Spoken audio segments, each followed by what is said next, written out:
So it's that, but kitty faces. And that's how the stream starts. Hello. Hello. Hello. Hello. And welcome to Project V Part 6, apparently. I lost track of what the number was. I had to look back at the VODs. Yes, we're joined by Ragdoll and Chibi and Lewis at some point. But not now. For now, the mathematicians get to play. Frightening. We get to put all sorts of weird references in. Like the, Zucker Cox. The Cox Zucker machine. That's it. Which you linked. With links to some other unfortunately named algorithms, though of them, most of them are unfortunately named because that is the person's name. Yep. So I went through and it's like, oh, Tits, the Tits is linked here. Let's see what's up with that. Oh no, that's just their last name. It's just their name. Just their last name. We also have the Tits or Teats cone named after them. That's from, funnily enough, from Coxeter theory. Hey, what you gonna do?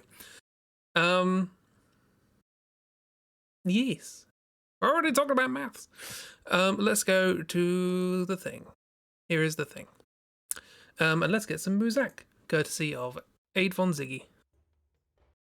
Zig gonna give it to you. Yeah, so we have a very, very exciting week this week, where our prompt was our own area and characters, which we've never thought about before at all.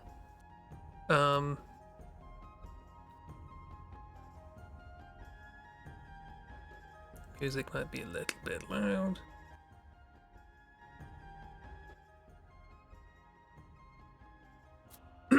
Yes, so I don't know how much thought people put into characters for their own area. The thing I did think is that we were given the world as well, so everybody got the world. So I think it's probably worth thinking about like the story of the game as a whole and characters important in that, protagonist, antagonist, etc. But at the same time, it's difficult to do that on your own because it's a group thing. So, hello, Christy. How you doing? Well, I know how you did, but yeah. Also, we. And I mean, it also doesn't help that we're still at the spaghetti throwing phase. Though I will point out, for anyone who's concerned that we have to use everything, some of the best games out there were something else and then changed partway through development when the developers realized, hey, this isn't working. Yep. On the flip side, I will also point out that some of the worst games out there were games that were something else in development, and then last minute they decided to cobble something together. Yes. And hilariously enough, the first two DMC games are each examples of one of those. Oh yeah, wasn't the first Devil May Cry supposed to be a Resident Evil game? Or? Yes, it was supposed to be Resident Evil 4. And then as they were going through and figuring out plot stuff, they went, hey guys, this doesn't feel like Resident Evil. So they made it something that wasn't Resident Evil. Yeah. On the flip side, DMC 2 was some other nondescript game we don't really know. All we really know is that, like, a couple months out from when it was supposed to be released, they walked up to the gentleman and went, hey, we need you to make this into a DMC game. Here's what we have. And it was the animation for a single attack. Wonderful. The fact that that game even runs is a miracle. So it could be said for Dark Souls 2, actually. Same thing. But like, it was always going to be Dark Souls 2, but the director had a completely different sort of game in mind. And then about a year before it came out, they just said, this isn't working, fire the director, scrap what we've got, start from scratch. Yeah. But that said, you can kind of see, like, I don't really know an awful lot about Resident Evil 4, but from what I have seen of it, there are kind of like gothic elements to it. Oh so yeah, and there's the a first castle DMC area. game is definitely more on the side of the, as far as like tone and imagery is concerned, like it feels more gothic horror adventure-y type game than the other DMC games that just kind of go, hey, we're just going to beat up a bunch of ugly monsters and look cool doing it, while also having a oddly deep and horrifying story in the background that makes you sit there and go, what the heck? Always fun. I am. Okay, it's not in the Discord. Probably don't have a picture of it then. I was going to look up a reference of doodle that Christy did for a character from my area. I was going to do a little drawing of them, but I don't have a version of it. So I'm bad. Oops. Looking forward to 4 remake next year. I hear the remakes are happening. They've done 1, 2, and 3, so it makes sense. Yeah, although I do find it funny that they're remaking the game. Now, granted, order-wise, it sort of makes sense, though. I think there's another side game, Yeah, Code Veronica, this is the character. that's also around that time. I don't remember if it came before, 4, or after 4, but somewhere around there. Oh, it's done But the mostly, thing I now. just find it funny because of the Resident Evils, Resident Evil 4 is the one that you can play on the most systems. So they're remaking a game that you can play pretty much everywhere.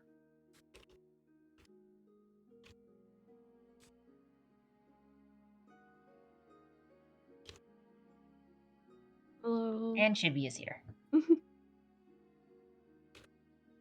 It's the Chib. It's me. Hi. How is the Chib? I am tired. That's fair. V is a nice chill stream. Came back from meat space things like an hour ago or something. Oh wow! So Didn't realize it was that long a thing. yeah, it's like a my parents have a friend group that they spend it's a fucking English word for it, Pentecost. And then they, because we have an extra day added to it, because we have Monday off as well. So they go out and, have a little holiday. And, like, their entire families are also involved. It's been a thing for as long as I've been alive. So, yeah. Hey. I see we have a cat viaduct. Cataduct. We have the catwaduct. It still doesn't quite work, but And a door in a mountain or a door in a trash heap? One of the two. I mean, we could Either have works. both. It was Yeah. intended to be a mountain type big rock thing, Yeah. but sketching in red makes everything look funny. Though now I'm imagining you go to the harbor and you find the dump in the harbor, and there's just a random door on the trash heap at the dump of the harbor, and then the door opens and there's wizard nonsense going on Yeah. inside. It's like That's you just why thought I that was a wasn't. door someone threw away. No, it's Yeah, that's why I wasn't sure. It was equally as likely to be a mountain as as just trash.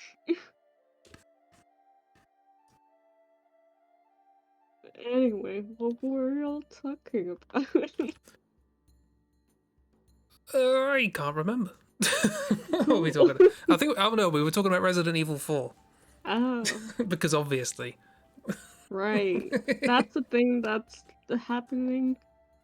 Has happened, is happening, gonna happen? I'm not sure. It happens, will happen. Yeah. yeah. Resident Evil 4 is also going to be sort of interesting because I don't know what they're going to do as far as tone is concerned. Because Resident Evil 4 is really where they started to switch from survival horror to action horror. and I'm not sure if they're going to keep it action horror-y or put it more like with 7 and 8. I have no idea.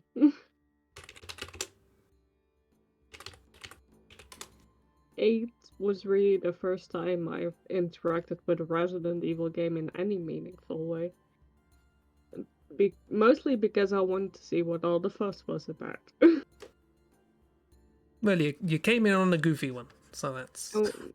And then mostly what the fuss is about. Mostly because my friend kept talking about Heisenberg.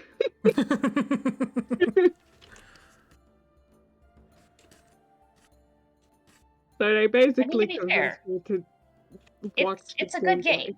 game. It's just that, okay, so the hero in 4 is Leon Kennedy, who is also the hero in Oh, he's from 2, 2. isn't he? Yeah. The police boy. Yes, the police boy. It's just that in 4 and going forward, he's no longer just I'm fresh to the police force and I have no idea what's going on. This is his job. He deals with this a lot type things. Which is he made of fungus too? Huh? Is he made of fungus too? As far as I know, no. I'm still annoyed at that. I know you are, because you were making a joke and then Miss and I were both like, yeah. I thought I was being funny. You were being accurate. It turns out I was just recounting lore. He's not a fungus in 2 or 4, I can guarantee that.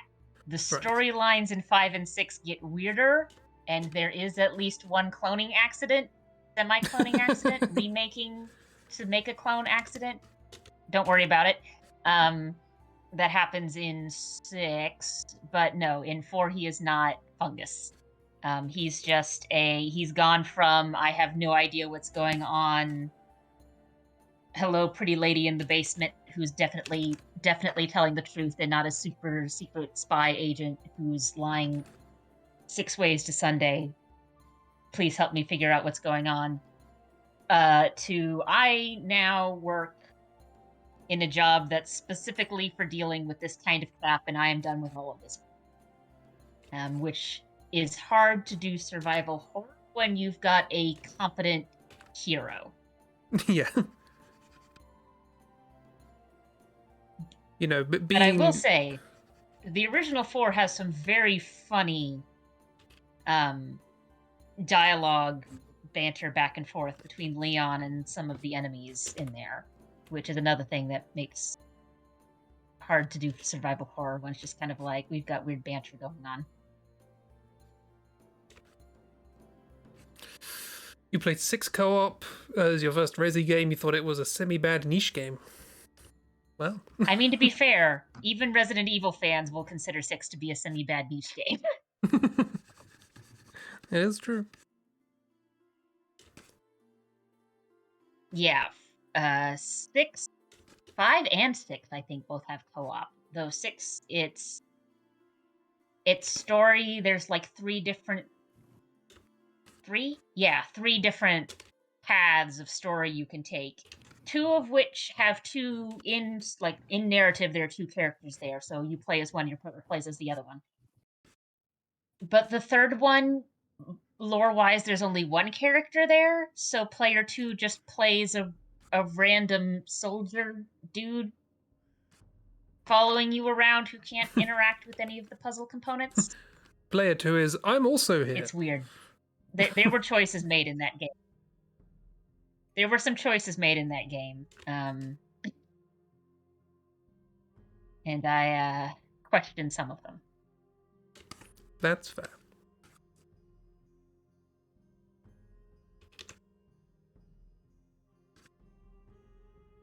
So Project V, right? Yeah. Yes. I guess we could do a little recap of things that have been done. Look at you, Bat. Yeah, sure. Cute Bat. That's what we usually do. That's what we usually do, and that's what we must do. I mean, we don't have to, but like, We- what else are we gonna do? We can't be inventive or have fun here. We must follow procedure. Sure. Yeah. So stuff. We got our own areas as prompts, Mm-hmm. and to make characters, which is how exciting. Very exciting, yes. So they don't have enough of those.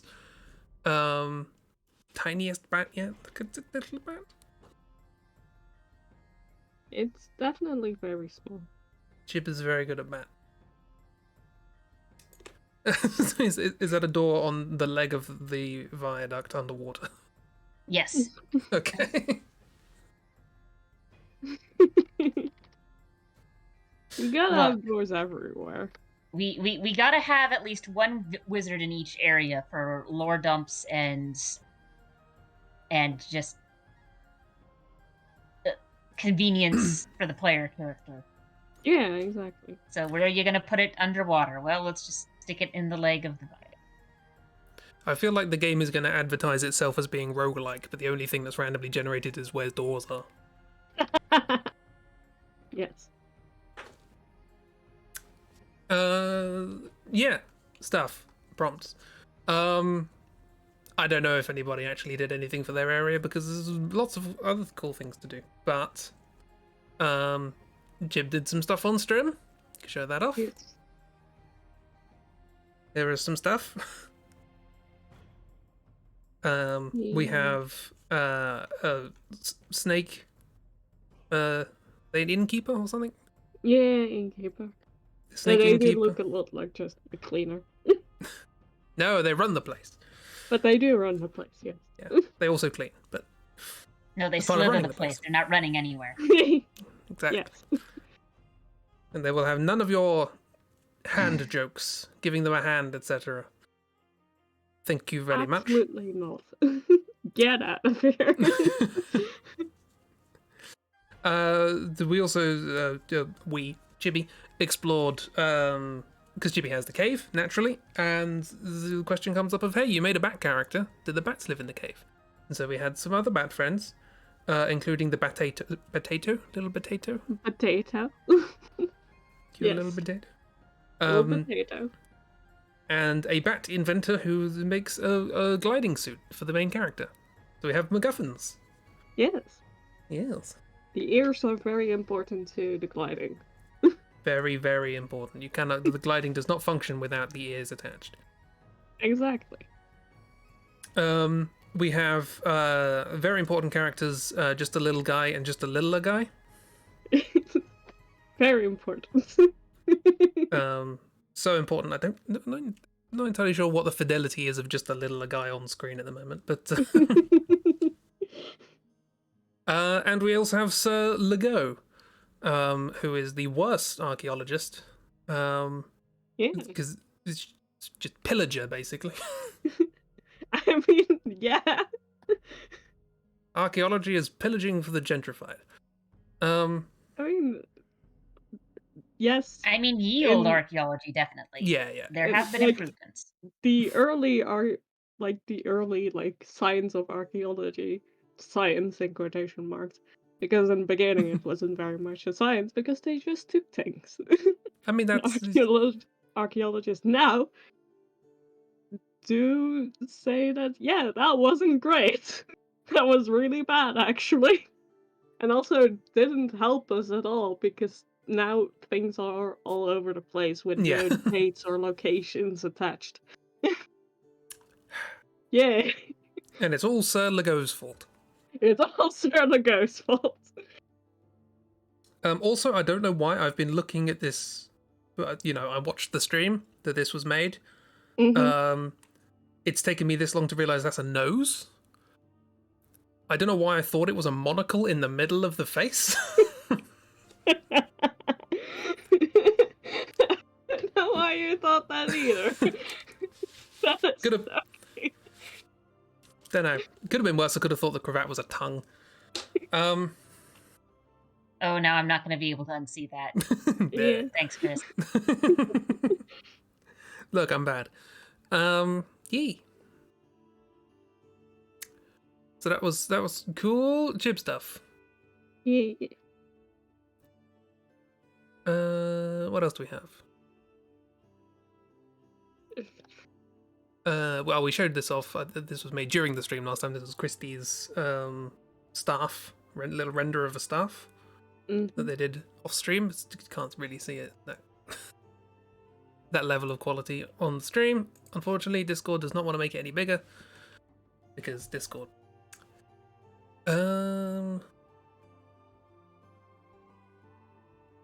I did some renders of some sketches I did a while ago.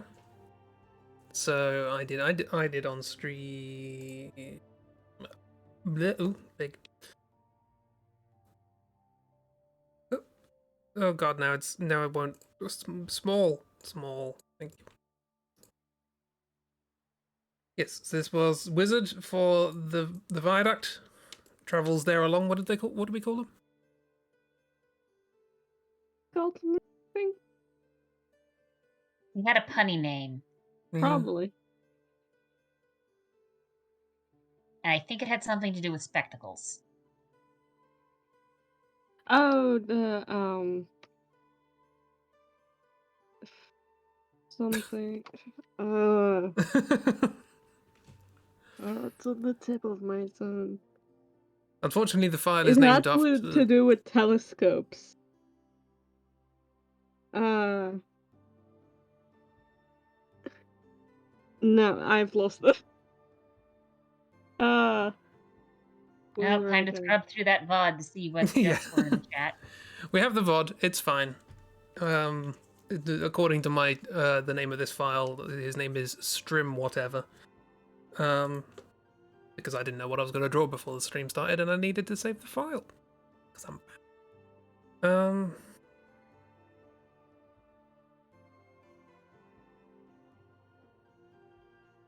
No, I can't remember. That's annoying. It's right there. It's right. It's acquirable, but not. Yeah. And also during Chipstream, I made this. Whoops.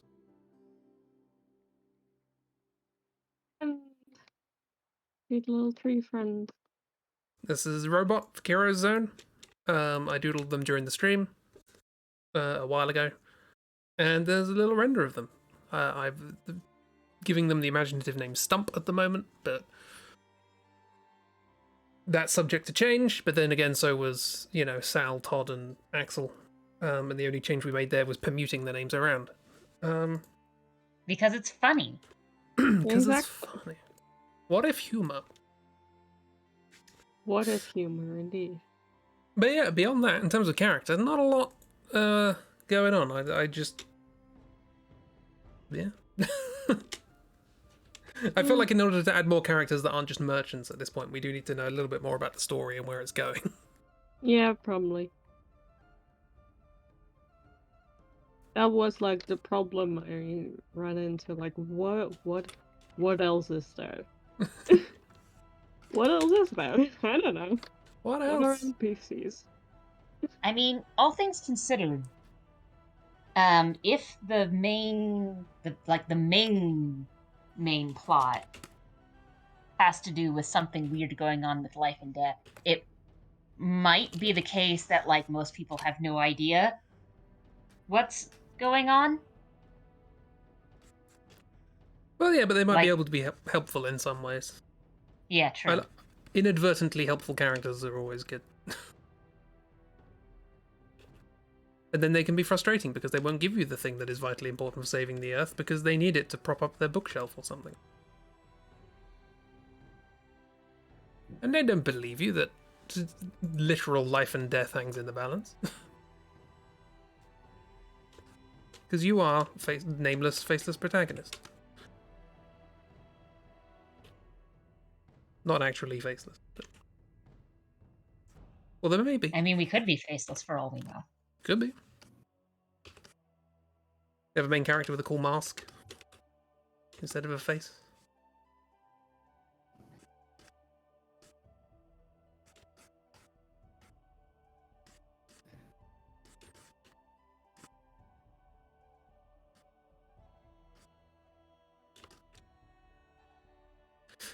So what do we what explore? Let's talk spaghetti stories.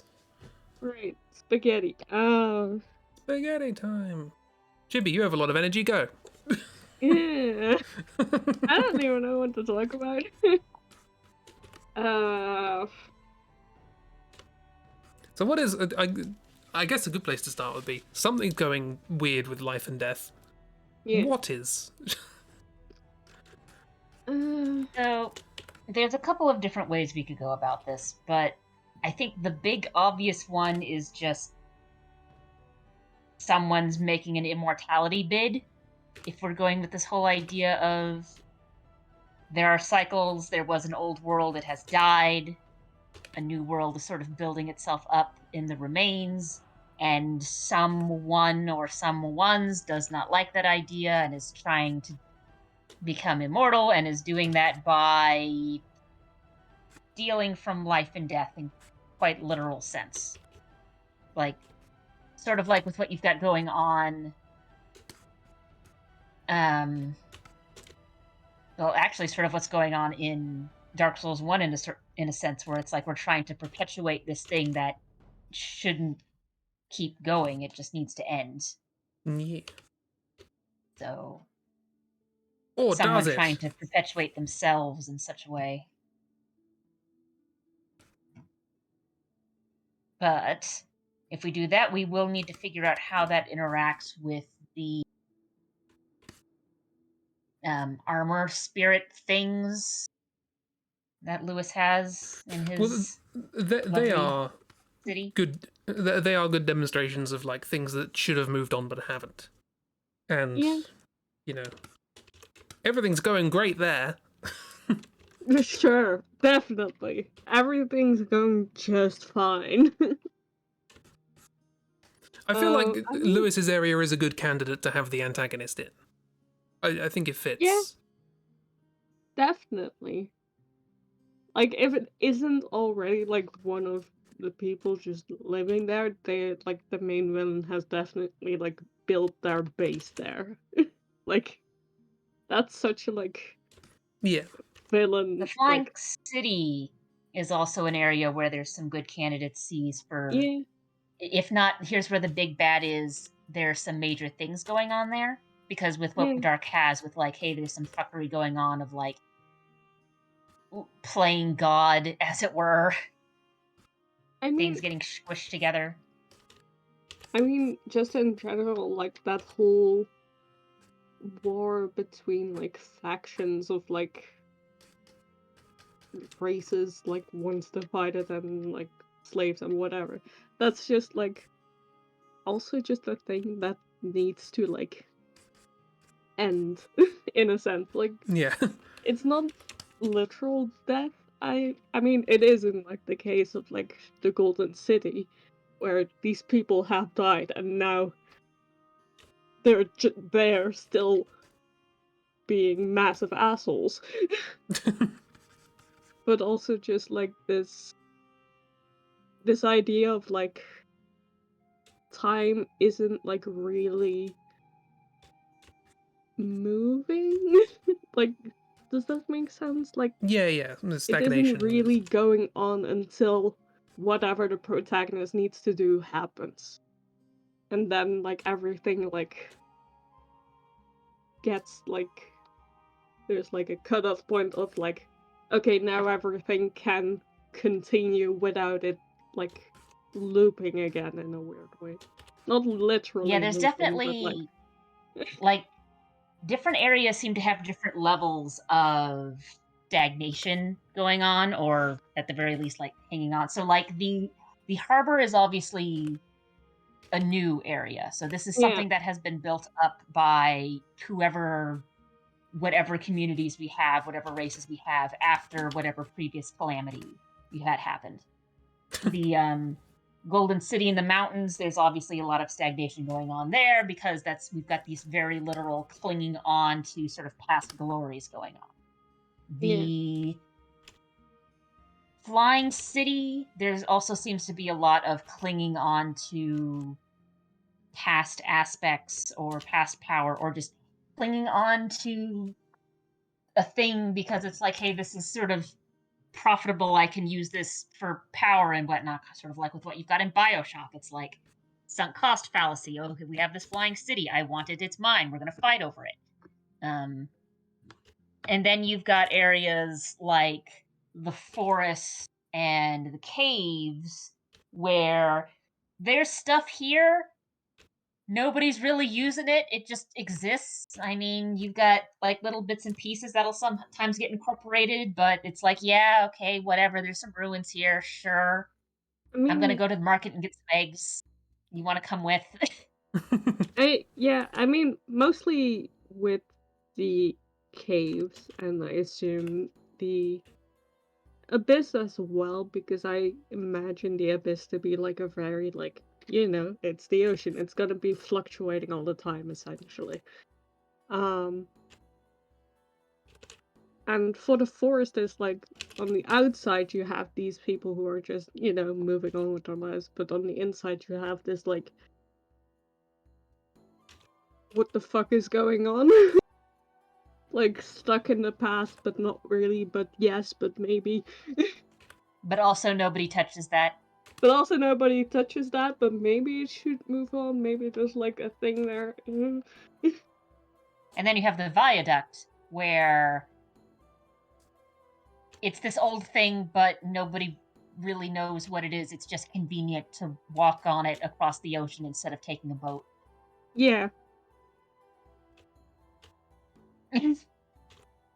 We can try and fit it in, but honestly, the viaduct doesn't thematically fit this story. It's just there. I mean, it is still, like, an old thing made new, because everyone, like, keeps building onto it, because it's there. You might as well use it as the wall of your house. Yeah. There's Lewis. Hello. Yeah, you can join. Come join, friend.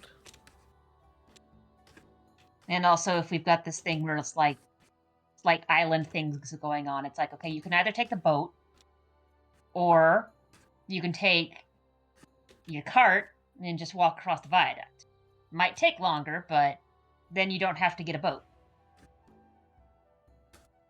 But yeah, so at all locations, like, can fall into, like, this thing of old things made new, or old things stuck in the past, or something that's constantly changing. Those are, like, the 3 stages, essentially. Constantly changing, I imagine, being the Abyss and the Wizard Tower. It's a strange connection Yeah. to make, but I think it's like, it makes sense. The Wizard Tower, what the fuck is going on there? Like, I don't think wizards can sit still for 5 seconds without doing something weird. The Wizard Tower is a kind of like an artificial movement of kind of like these people are just chaotic and they're just jumping from one thing to the next, whereas the Abyss feels like more of a natural sort of chaos. It is like, it is more natural because it is also just, the ocean, and things are gonna happen in the ocean.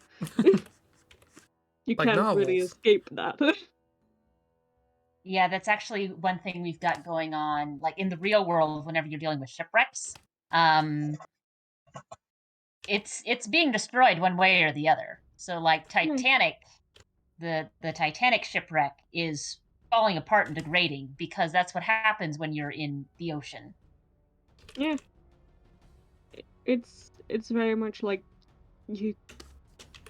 the wizards are like, they are actively, like, not, sitting still. They're not, like, they're actively choosing to move forward, and in the ocean it just kind of happens. And if you don't go with it, then too bad for you.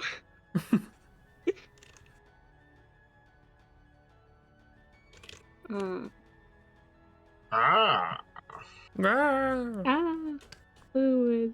Speaking of oceans and things that can't sit still, shark. Ho ho. Hello, friends. Hello. Hi. Is it just me, or do you sound vaguely metallic? I don't have access to the good headphones at the minute. Oh no. I can quickly run off and try and find them. No, you're fine. I was just like, is this a me problem or a? Yeah, Yeah, I just sounding slightly muffled to me, but it's otherwise fine. I shall quickly run off and find the good headphones. Mm. I like, Chibi, that you've doodled and just had to put in the worst. the worst. He's the worst. You're gonna want to kill him, but you can't. I mean, if we do things Skyrim-wise, you probably could. It's just a matter of what what quest lines are you going to lock yourself out of by killing this gentleman? I know, you just can't. Yeah, this is a protected NPC. Why? Because fuck you, that's why. You're gonna have to listen to him talk, and it's gonna be the worst. Can't get the point across about the character if you can kill it. You know? Yeah. You have to endure.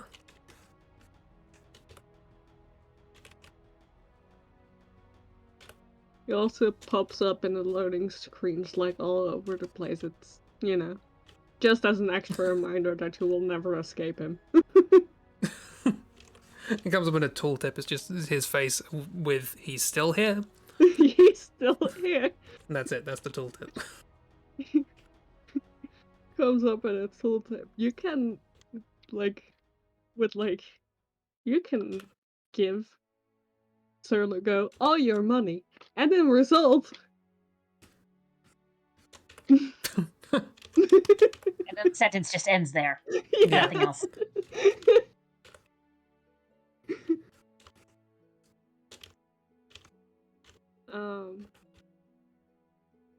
Okay. Now, see, I find that funny because we've already got the image of Buff Wizard being sort of your tooltip wizard thing. So I'm just imagining this image of Buff Wizard going, "Oh yeah, you could give him all your money, I guess."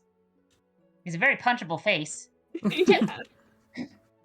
He makes a great punching bag. I tried to punch his face, but the moustache was too fluffy. It just bounced off. I'll try again one day.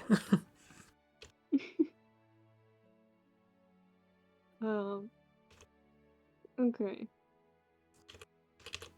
So we have this idea of like the protagonist needs to like break the metaphorical loop of whatever is going on. How? Very good What? question. How? What do they need to do? Is there a magical MacGuffin they need to get? Is there different thing? Is it just, you know, you need to help people because then, you know, Do we need to stop the bad guys from drinking out of the pool of blood with a straw?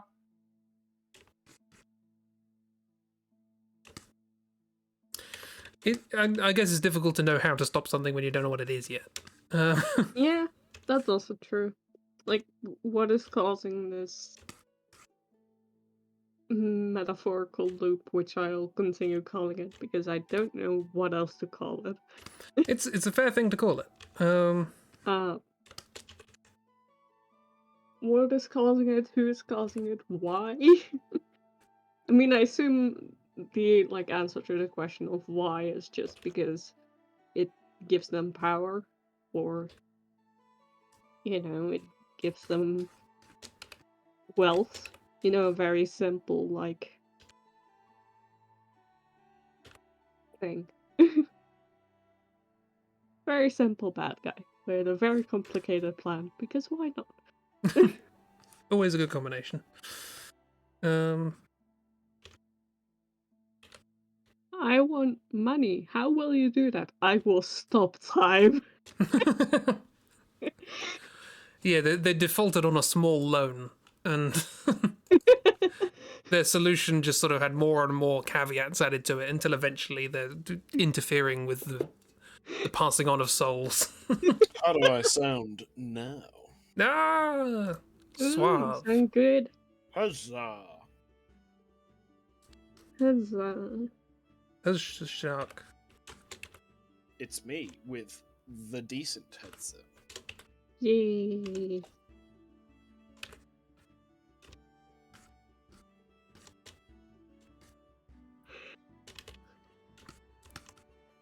To the This Aggie merchant now plays golf. Sorry, what? I'll take that. I don't mind.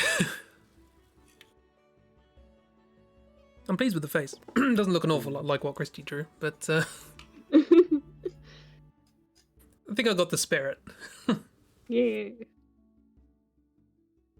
know, this sort of thing is always going to happen when you've got multiple people with different art styles. Yeah.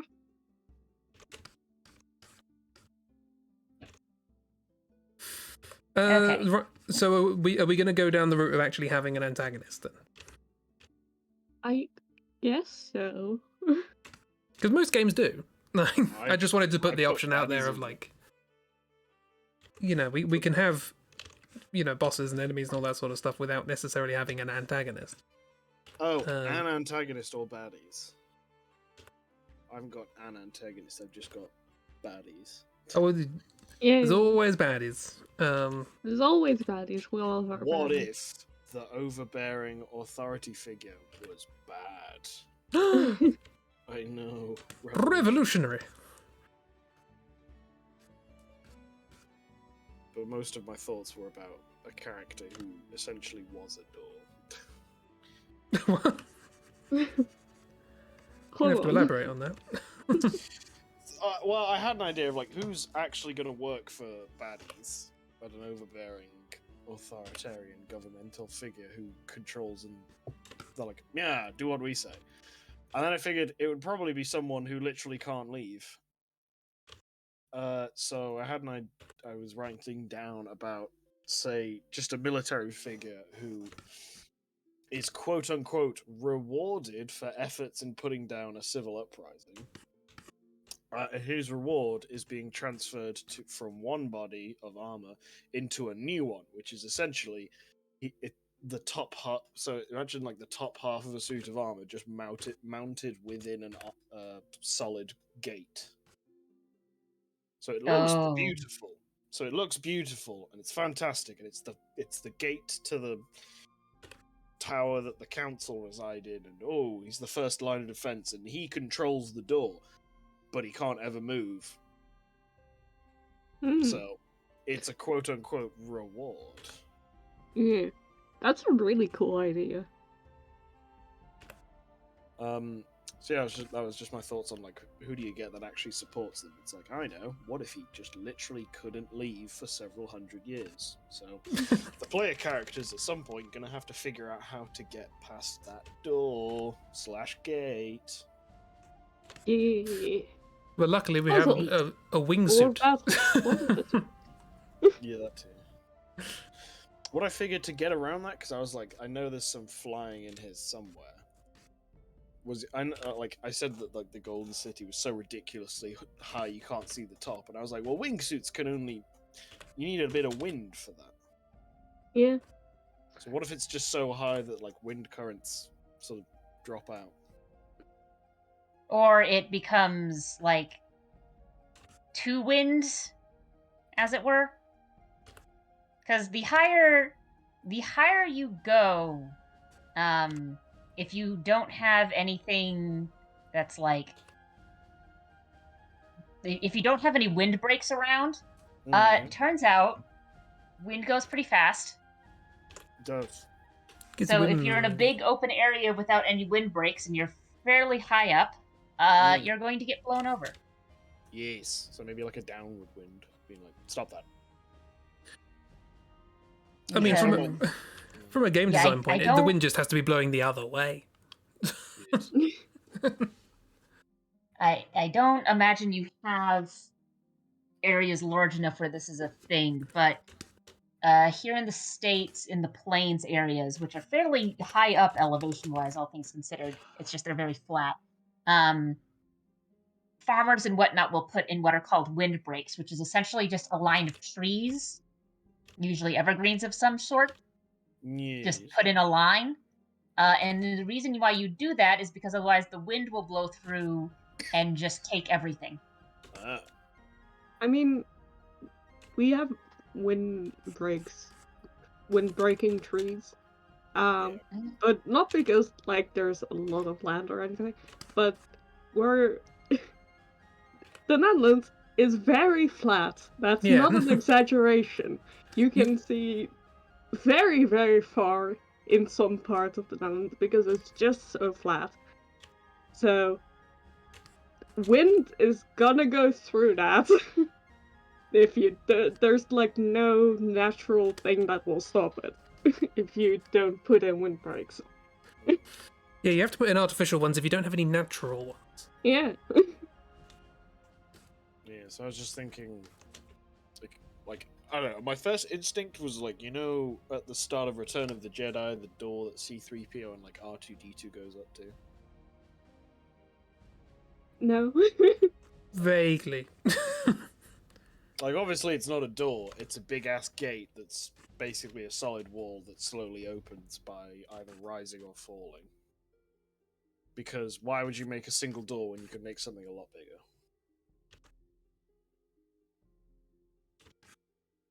Monetary efficiency. I'm just sketching a door that has a giant piece of armor.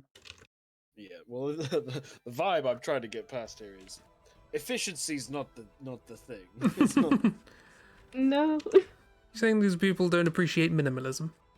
I mean, just in general, I don't think anything in the Golden City is Minimalism efficient. is stupid.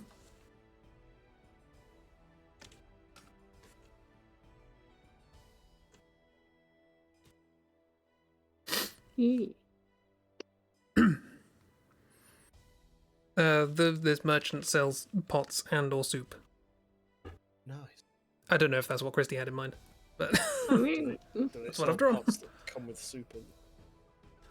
big pot with soup, little pots with jam, because that's what I first thought when you had just like the two pots hanging off the mouth.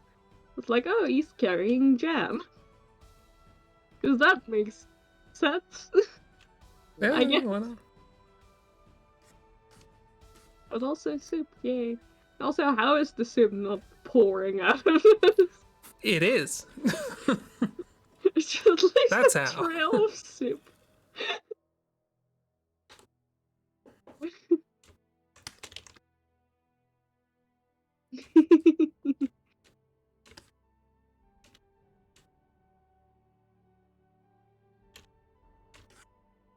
Good character. I think I just designed a Zelda boss. Well, Zorlda. I can give you like rough ideas for stuff, but this is where I suck as a writer. I'm like, details and drawings, I have no idea. Like, If you want been to a- just give us stuff to draw, I'd be okay. And I have that's no not idea the what thing to I'm working draw on in currently, these Chris. That's I don't know. I drew a puddle, and then I just Look at okay, this we're now Zelda sticking just boss. a wizard in the puddle. this is the first thing I saw after you said I think I designed a Zelda boss as a puddle with a snorkel and a hat. Which, I mean, yeah, I can see it. Also, I love that there's a tiny door and a massive door, and I don't know whether it's just, you know, the case of, like, with big gates, they always put, like, a tiny door in there as well. Or if it's just some wizard put their door into a, like, living door. Yeah, what is the relationship between the wizards and this massive door? How do they feel about that? It's like, oh, there's a boss. Like once you defeat, like there's a boss room here. We better put a convenient wizard door, so that you can get items before you run in. I feel like their response is just, this is too big. Let's put a proper sized door on it. All doors must be normal sized doors. What a wizard. Hey, Kiro! But yeah, no, my My intent was the thing where you've got a big door, then you've also got little door, so that you could just like let a person in Yeah, versus Yay. big it's a door to let the pain cart in. to That's keep opening also the what big I door. thought, but the whistle door was just really funny to me. Yeah, that is very funny too. The wizard door. Like we're going up to the big bad final boss area, and we've Why is there a door in the door? Because by that point, I imagine you've seen doors in so many weird places, and you're just like, really? It's like the wizard equivalent of a cat flap. Wizard. yeah. So you deal with the mid boss that is the door, and then now there's a wizard door. And now you can And get to the wizard door, which is your checkpoint for going into the rest of the battle area. I was going to say, I'm working under the assumption that we're using the doors like sort of checkpoint. Yeah. That makes sense to me. Oh, I guess that's like Death's Door, isn't it? You go back to the hub. Checkpoints are just doors. Or Monsters Inc. if you prefer. Either way. Both work. Two very similar pieces of media there: Monsters Inc. and Death's Door. Uh-huh. Or early 20th century surrealism. Sure. We'll give this door guy just a huge axe. Of course. Huge what now? A huge axe. Axe. Got it. Okay. What did you think we were saying? What? What did you think we said? But I don't know, that's why I asked. That's why I asked. Nice. Are you Yeah. trying to axe a kitchen? What? Maybe No, axe- kitchen axe! I think we could do with an axe in the kitchen. To somebody, I can't get rid of this stain, and then a Viking comes in. Ah! This is how you get rid of a stain. Smash your plates with a massive axe.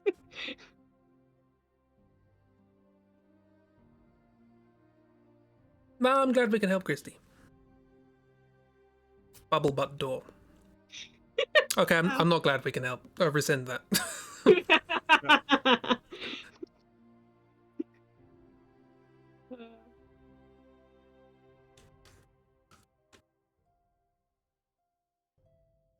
I imagine this has like some weird ornate. Oh yeah. So ornate, so much made out of gold for no reason. Yeah, I'm looking at it trying to think like how would I render that? Just Yeah, like, same. I was also like, yeah. oh, that's a time. Oh, it would be so many details to render because it would be so fucking ornate. This is why brushes exist. Would be We're going to like... spin the wheel, and I'm going to get Golden City and Door as my prompt. Honestly, at this point, I probably could put Door on the wheel. Yeah, You've got a lot of probably. doors. Well, they are going to trigger every loading scene, so Yeah. every loading screen. Let's see. I have added. I just figured we put the doors in with the wizard nonsense. Yeah. In the same way that if you get the viaduct, you can think about how that interacts with your area if it goes through it. If you get wizard nonsense, you can just make a door. Yeah. Make a wizard, make a door.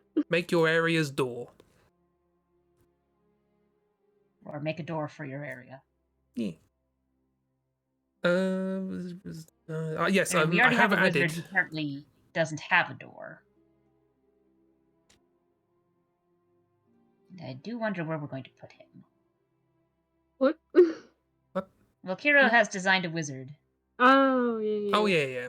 and I don't think it was established where the wizard is. Well, it was. I think a lot of the wizards have been established in one place.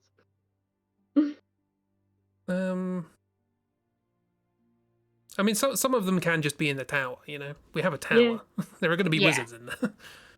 Yeah, I figure the like soon-to-be retiring wizard for the Noodle quest is probably just one who just hangs out in the tower and does general lore dump stuff. Yeah. Yeah. Not Go really up in to charge. him and he goes on like a 40-minute rant about the beginning of the world. It's And how it like was a massive listening. inconvenience for him. It's like listening to a professor who should have retired like 10 years ago and has obviously sort of forgotten what class he's in. Yeah. Just going on about something, and you're sitting here going, should I take notes? Is this something that's on the test, or is he just talking about rabbits to talk about rabbits? I mean, it would be fun for Gears Wizard to live in a wizard tower, because then the crow could just steal all kinds of wizard nonsense. Yeah. Give the wizard the most ridiculous hats. I'm wondering if like Giro's wizard could be like an item appraiser. See, sort of. I don't know if the game would have the sort of mechanics of like you picked up an enchanted thing. You don't know what it does because you're not a wizard. I mean, either that or, kind of like, you missed this important item from this area that you just were in. Here it is. Here it For a is, the crow nominal nectar. fee. For Yeah. nominal fee to the crow, not the wizards. Yeah, the wizard does whatever. You don't really interact with the wizard very much. It's just the crow. You have an entire business relationship with the crow. That's what I'm getting at. The crow starts his own TLC.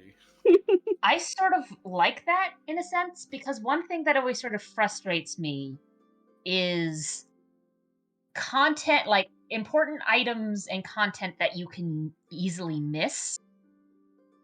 I mean, if it's something where it's just kind of like, oh, there was a super potion in the trash can and now the boat has sailed away and you can't get that super potion again. Whatever, you can buy those at the market. But with some other things, it's like, oh no, the timed event has gone off. We are now too far in the story. You can't go back there. You have missed all of the items from there, but wait, the crow has taken them, and you can just get them off the crow if you're nice and give it shiny objects. Yeah, exactly. It might not even be a pay money thing. It could be like in with the Pokemon games where it's like, oh, if you give me a heart scale, I'll help your Mon learn something. Or it's like you collect something and you give it to the crow, and the crow will give you items found. Yeah, there's like a MacGuffin, like a shiny stone sort of MacGuffin that you can pick up and exchange for. There's a And Duda. some kind of crow currency. Is it wrong that the first thing I thought was, well, speedrunners are going to have fun with that. Because they don't have to pick up the item, they just pick up the stones and then pick up the items later, all in one convenient place. But this isn't actually a game. Yeah. Well, and I mean, I imagine that there's also like probably to balance it out.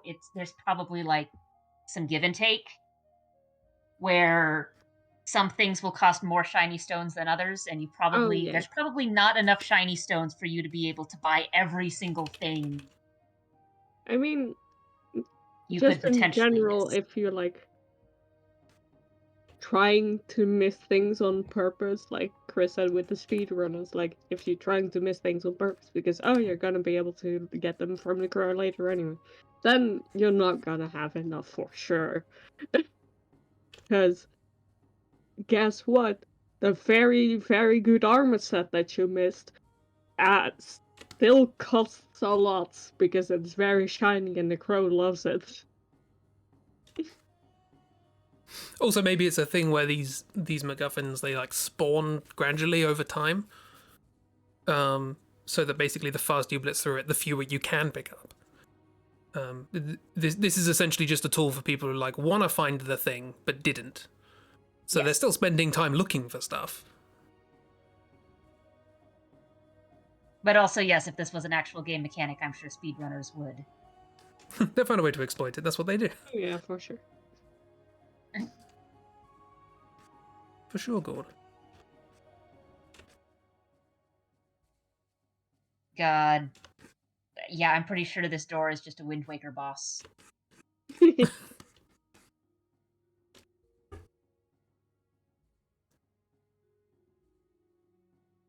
I don't know if it's because of how I've done the torso or the head. But this looks like something you would come across in, like, Wind Waker. Now, is it like, I don't know, maybe the player has a choice of like, you need to get through the door. Do you appease the doorman? Do you fight it by running around and avoiding attacks and hitting it? Or is it a gimmick where you've got to climb it? I don't know. I mean, it could be that there's multiple ways of getting through them. I like Yeah, a game that gives you options. I was thinking about a reputation system that we meant because like we mentioned, based on what you wear, whether there was a sort of a reputation level, and if it was too low, then it's like you can't talk your way into the door. You just gotta That's tear fair. the door down. Which is another thing to dissuade speedrunners who would, not want to pick up items or wear items. I want to annoy speedrunners. Is that? Yes, Is that wrong? make it fucking super hard to speedrun. There is a cutscene at the end of the game that lasts however long it takes to get the game up to 10 hours. Which, if you're playing casually, no problem. You spend more than 10 hours playing this game, it's great. If you speedrun it and it's taken you half an hour to get there, the cutscene lasts 9.5 hours. There's a time lock system that just says go make a sandwich. Yeah. There's just a wizard I mean, who all talks things until the considered, 10-hour mark the is done. speedrunners would probably consider that not part of the run, because there are plenty of speedruns out there where it's like, and this last thing is an unskippable cutscene, so time is when you have your last input. Oh no, this is not at the end of the game. It's just before the final boss. Yeah. Like fuck you. There's like the gate to the final boss is on a timer, and you have to get into 10 hours in game to open it. It's like a big clock mechanism. It's all fancy.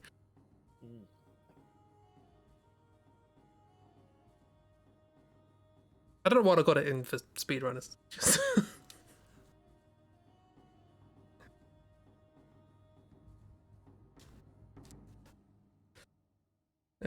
them play space. Is that a cat in a hat? Wizard That is a cat. cat in a hat. Now, is it a wizard cat or is it a wizard's cat that the wizard wanted to dress up as a wizard? Or is it a cat that's received a wizard's hat and has thus gained powers through said hat? Yes. All cats have the powers. The hat just unlocks them. Yeah. I mean, all cats are magical.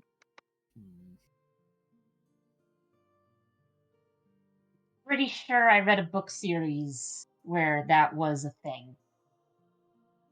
Didn't surprise me either. See, now I'm Estromancy, I think. Yeah, I think that was it. Chronicles of Prestomancy, where your power as a wizard is sort of... You have more power as a wizard if you have more lives. And you have more lives if you exist in fewer realities. And then also cats are very powerful because they just come pre-equipped with 9 lives. Yeah, makes perfect sense. Yeah. They got that good racial bonus of 9 lives. It's, Can't compete with that. it's unbalanced, If you're just really. a human. God, please nerf cats. Thanks. I mean, they already don't have thumbs. That's a pretty significant nerf. Doesn't mean they can't open a fridge.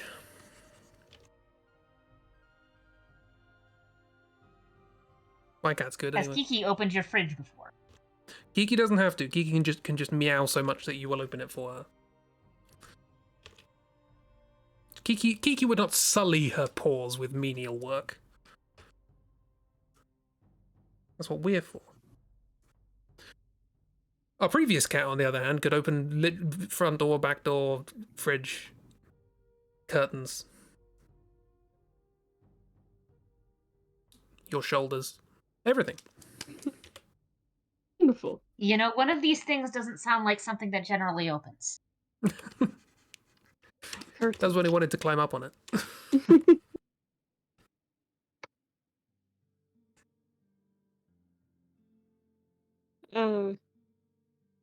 Want to spin the wheel? Ah, wheel spin.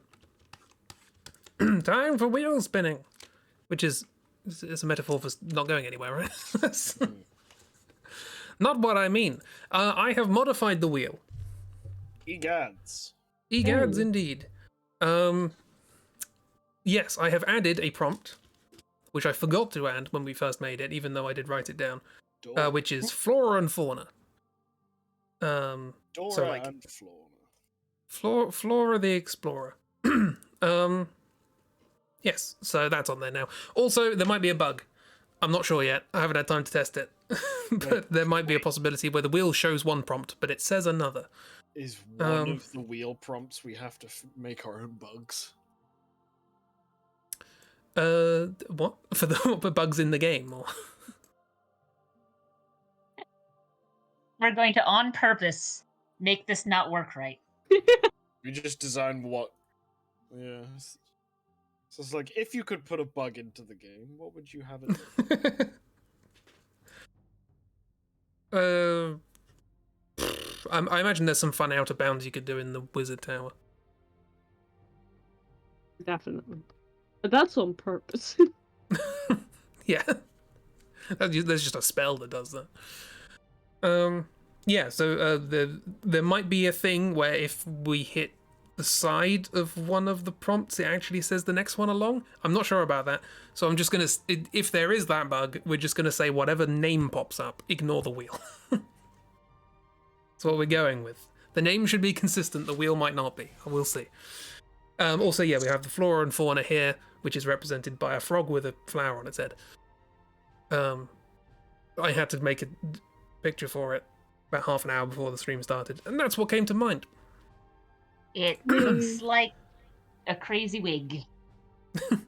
It might be, the flower might be on the frog, it might be part of the frog. It's a fantasy frog. Who wants to Or a design fancy flower that looks like a frog. Oh, indeed. Flora, fauna, or whatever's in between. Or fungi. Or mystical fantasy. Not any of the above. I'm going to spin the wheel. So basically just general things in the surroundings. Yeah. Da, da, da, da. Amanese. Yeah. Amanese. Yeah. Well, okay. Basically my worst fears came true. I have the Golden City and enemies. Looks like I'm designing a big door boss. Wrong. Do you want to render what I've done? Maybe that might end up being what I do. Yes, Ragdoll, you have the viaduct. So feel free to do some high women or cult people or what have you. The Plamps has Chib's cave. Oh, Lewis, you have the floating city, so you've got all sorts you can do. Lots of stories of characters of flying pirates and stuff. Akira has the harbour. Oobs gets wizard nonsense. Everybody can do the abyss. That'll be fun. All of Fun underwater monsters and or villains. I get the Golden City, as mentioned. Chib gets Kira's area again, with like your optional prompt from last time. Yay! I'll continue with my optional prompt because I didn't finish it because no deadlines. Dark gets Limbo. Speaking of deadlines, and Christy has the world. So Christy, you can make enemies for the world.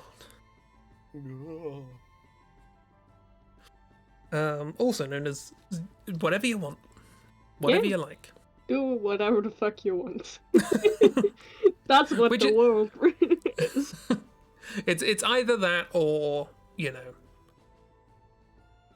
something that would be ubiquitous and could appear anywhere. But basically speaking, whatever you want. That's fine. So yes, them's the prompters. You were given the world, Kirsty. You were given the world. And what did you do with it? You looked after it very nicely and gave it back intact. I mean, I figured with the world we could also do if you have ideas for other areas, go for it. Yeah.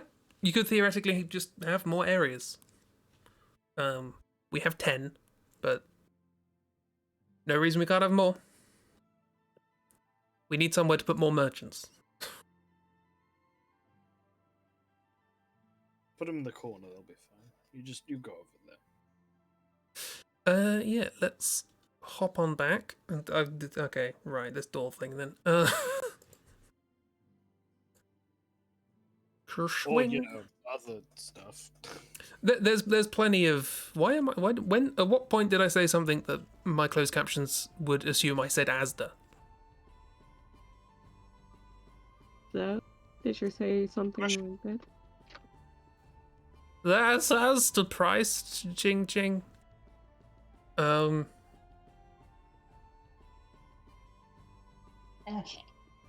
Asda. I should specify Asda is like, kind of like the British arm of Walmart. Kind of. They were bought by Walmart. Were they? Yeah, they're part of a Walmart thing now. This does not surprise me. They're Also, basically the shouldn't British Walmart. It also shouldn't surprise anyone to hear that, so, in the United States, Walmart used to be, well, one, it used to be smaller. Two, it used to be fairly well known for having great benefits and treating its workers well, especially part-time workers. In fact, it was fairly well known for giving benefits to even part-time. And then the gentleman who started the company retired, and his sons took over. Always a good thing. And now it is not known for those things. It is known for all of its workers being on food stamps. Lovely.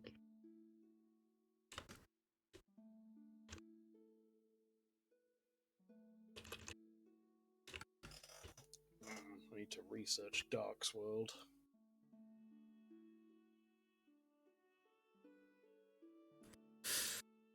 A floating place with 3 warring factions used to be subordinate to a now overthrown faction. Some are mutants. Some have hats. Mutants. With penguin hats. And we've been sort of discussing the fact that we think sort of the overall big enemy, entity, organization, whatever, is sort of messing with life-death cycle stuff and probably has the strongest connections with whatever's going on in the Golden City and whatever's going on in the Flying City, though we have not figured out what that is.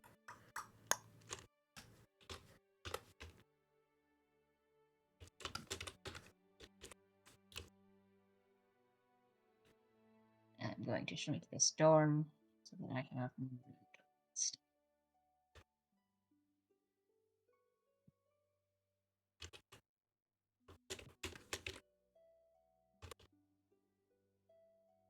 Also going to move this silly puddle.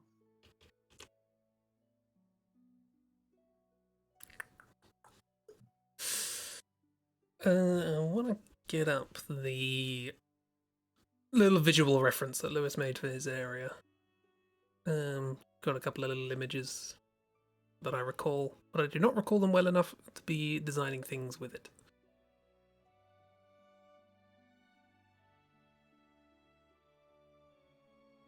We'll get there. Eventually. Here we are. Golden City. Because obviously I couldn't put up references onto the gallery because we didn't make them.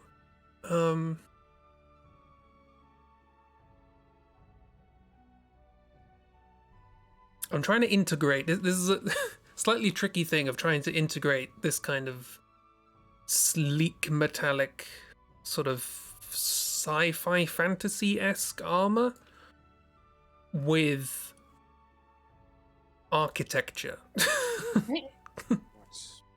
Because this thing is essentially, it's not even really a door so much as the frame.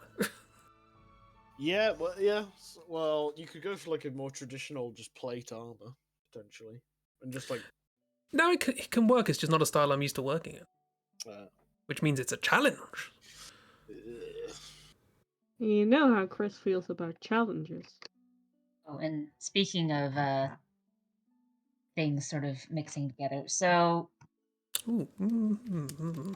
Sorry, carry on. I did a little finagling around off stream with Devil Summoner. You know the demonic taxi car. I can apparently summon one of those eventually, so I can just have a car. Lovely. Handy.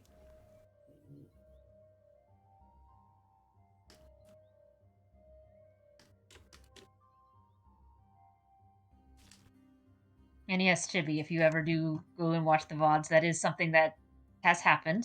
We fought a car. Not.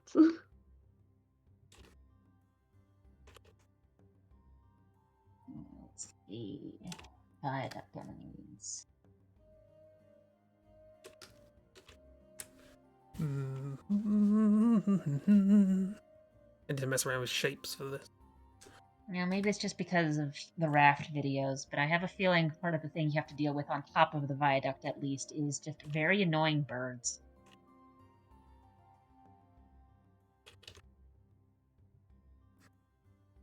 Yeah, birds are a thing. They definitely nest and roost and get in the way.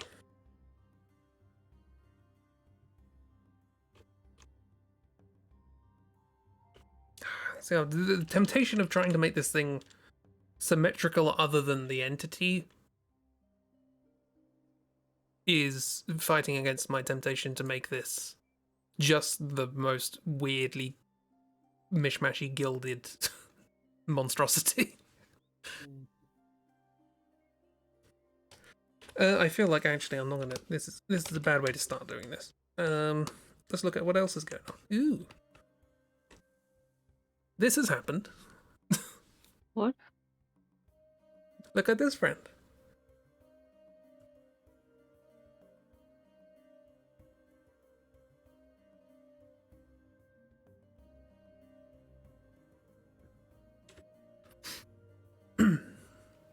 The wizard cat does not approve. Absolutely not. What am I actually gonna do? Yes. This is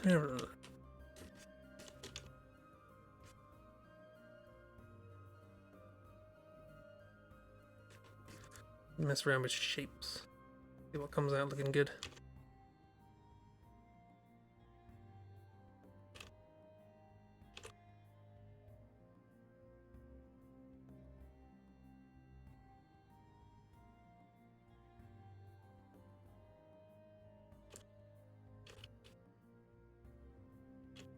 You know, all things considered, that is not a bad bird shape. A bird. It's a good bird. Boyd. Boyd. This a Boyd. This a Boyd. It's looking very Boyd-like. Oh, I'm getting kind of sort of Atomos-y vibe from this. Even though it looks nothing like Atomos. Atmos? Atomos. My favorite Final Fantasy summon. Because it's just a mouth. It's Eldritch Kirby, basically. Which is Kirby. He's already pretty yes. eldritch. but visually designed to look more eldritch.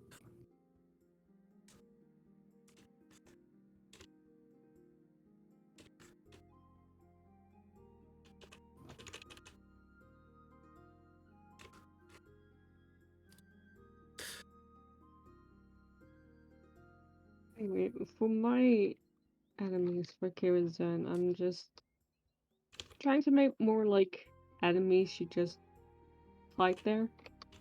Yeah, and enemies means general enemies as well as bosses. Yeah. Just Just the think, last time I did Sexy Wizard for enemies. But that doesn't. Sexy Wizard. Well, and Yeah. I mean, you're also now going the opposite of what I did. I created a here's a regular animal that has some tech attached. You've got here's Yeah. a tech thing that has some forest attached.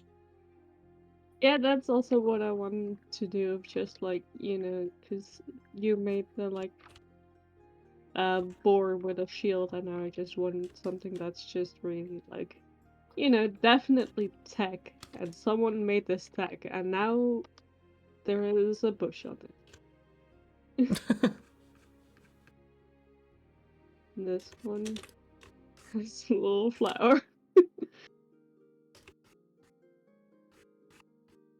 Oh, look at him.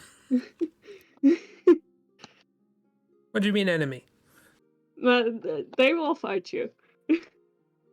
I imagine it a bit like a situation of like big guy actually fight you, and then the little guy is just, a little helper who will heal his buddy and do very fucking annoying stuff. Seems fair. Understandable. I support them. Yeah, Understand. they're just here to have fun.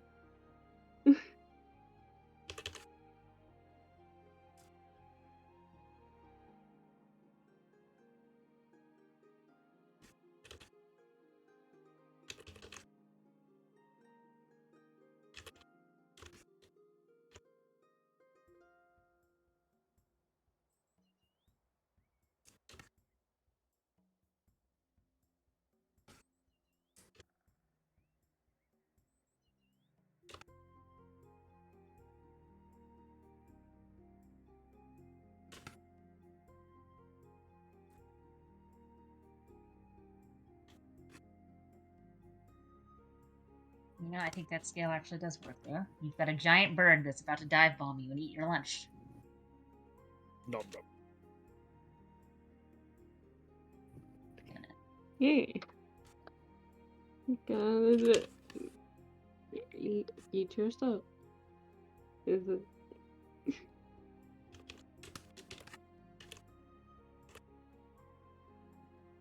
Is the enemy you've made for this just a seagull? I mean, fair.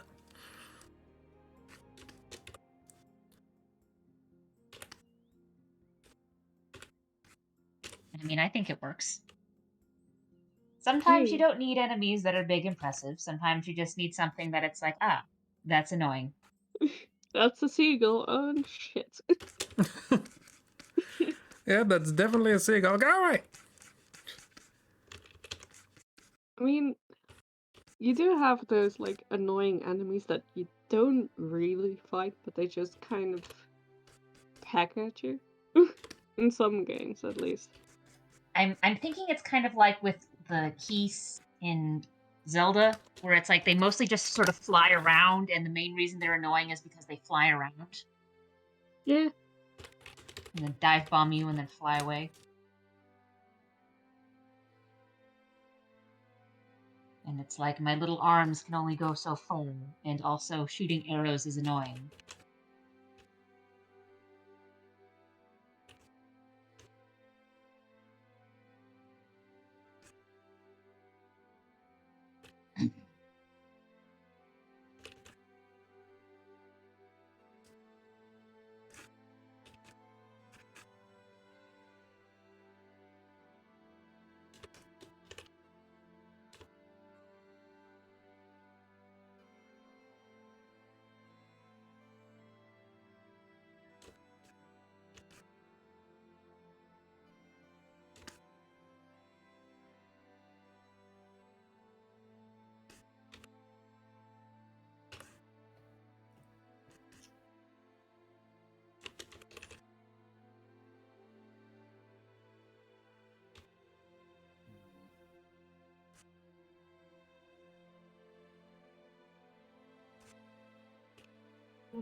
And now we chill.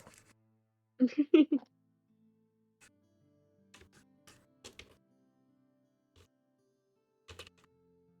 we're all sort of focusing in on stuff. Mhm. I'm focusing on my blank Word document going, Hmm. I mean, that's like a good 70% of writing right there. Yep. Blank white page. Yeah. If you want to think out loud, you can do that.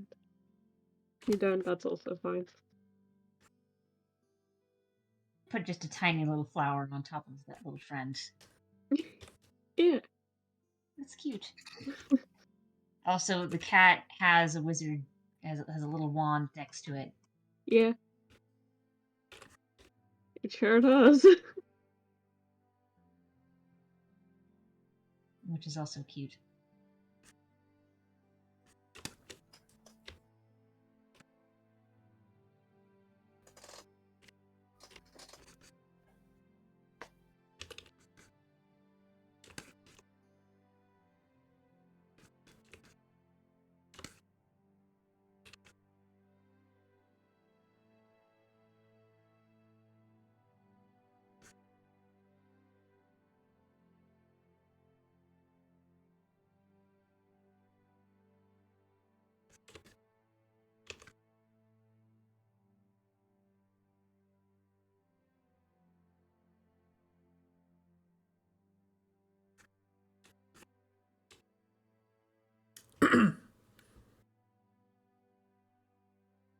Well, the first draft, this thing has a building on its head.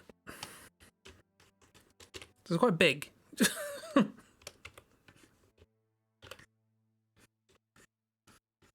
Well, it is a What? big door. I mean, yeah, but an entire building on the door?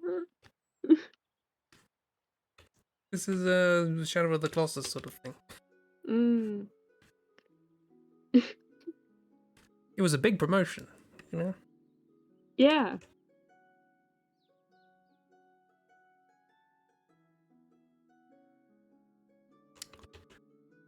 I do think that's very funny because Lewis said, like, the door, he guards the door to, like, the council or something, and I'm just imagining the council sitting in that in that building, and then suddenly it just starts moving over the place as he moves his The three torso for the OCs fight. who have secretly kept this society under their thumb are just like, ugh. Just got really mad of what did this guy do? Now all my papers are over the place. You come in and you listen to a few of them complaining, and then you're like, he's dead, and they're like, what? What do you mean? He can't die, he's a door. Yeah, the only door there now is a wizard door. Sorry. Whoops. You now have a wizard infection. You what's that? Uh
You all have the ocean.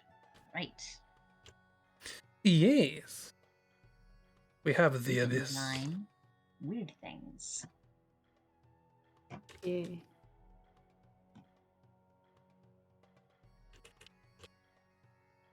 And none of them will have names because all of us are bad at making names. I've been trying to like structure my lore for Heroes, which I have been doing, as like a like text copied by a different author, essentially. Like, they're giving commentary on a like, older text as they're copying it. And the names are real bad. So be ready to judge those when that's finally finished. Nice. Because I cannot think to names, and then I just default to, you know, what's this person's job? Okay, well, how can I make a name out of it? And with how can I make a name out of it, it's just, you know, the first letter of that job, and then their surname is the rest of it. Yeah. Well, I mean, I guess to be fair with the enemies bit, I'm sure some of the enemies you don't necessarily Oh no. you don't necessarily know what their name is in game unless it's a boss. Yeah. Because that's how it is with a lot of games where it's just like the general enemies you fight. They probably have names like in the code, and I'm sure like fandom knows what the names are, but like within game, if you're just playing the game to play the game. Oh, time for me to talk about Elden Ring. There in Elden Ring there is a boss who is the massive hulking behemoth thing, who's a person who was like corrupted by various bits and bobs and has just spent eternity now just constantly fighting and devouring things, and you know, one of those bosses, huge Yeah. monstrous person fighter with big old weapons and can literally summon meteors and turn into a meteor. Sure. They ride a horse. Yeah. And it's this tiny little emaciated horse that's just like barely being able to carry this massive hulking thing. Oh. The horse's name is Leonard, Okay. which I absolutely love. Horse's name is what now? Leonard. Right. Yeah, Yeah. that's in the code of the game. The name is Leonard. How wonderful. So just this tiny... Fear my steed, Stephen. I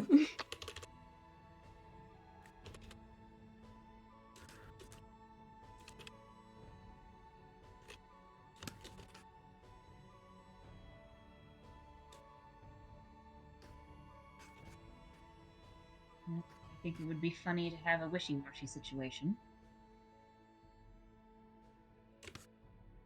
You get attacked by a school of fish shaped like a fish. Yeah, a fish mimic, kind of. Technically, is the mimic if the fish are mimicking bigger fish? It's this mimicking is happening. Yeah.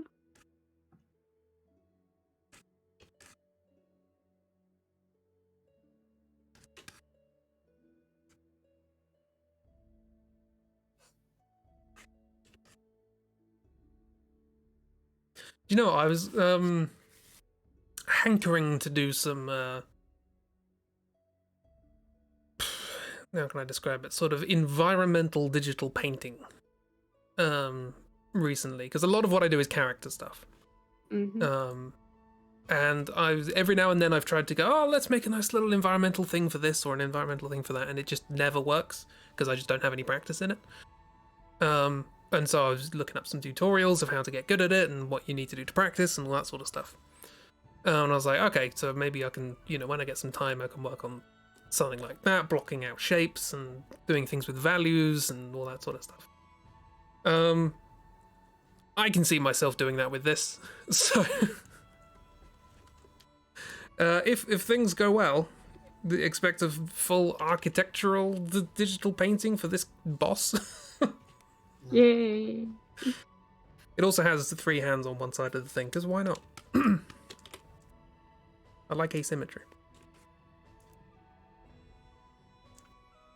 I mean, it makes the fight more interesting at the very least. I don't know what the hands do. I don't know if they extend or they're just there. They grab at you as you try and climb up the side of it. Oh, thank you, I Bob. do like that in your sketch you have included the tiny door. Tiny doors here. Tiny door for scale.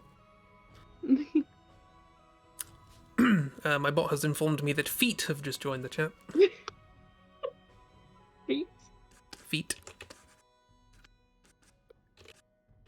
Well, okay then.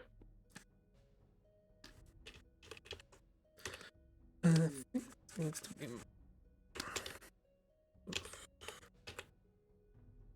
I like the idea that the top part of the arm is like you just can't move it. Like it's there are struts holding it in place. It's just part of its own.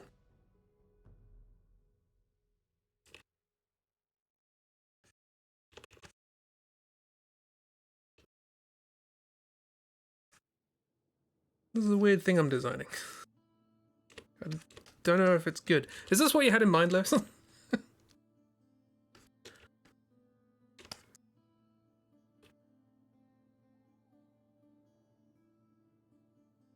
He isn't answering, so yes. Oh, sorry, I've been mute for a long time. No, that's fine. I was What? talking the whole time. I was like, interesting. It's a lot bigger than I first thought. Probably. Yeah, is what it is. That's fine. We can shrink them. Yeah, well, I just like obviously, well, you know, what I say doesn't go. This is up to you. Like I say, I'm adding motifs as if this were sort of like the size of several buildings, but those motifs can exist on a smaller scale. You know what I mean? Mm. I'm just messing around. We'll see. With spaghetti. Pasquale. We spaghetti. What else have you been saying while we haven't been listening because you were muted? I forgot. Oh, The thing is, like, this sort of stream is disadvantageous for somebody whose the primary output is writing, because it's difficult to talk and write, whereas talking and drawing, it's doable, you know. Is it? More than writing, in my experience, anyway. What I'm saying is I understand. Thanks, friend.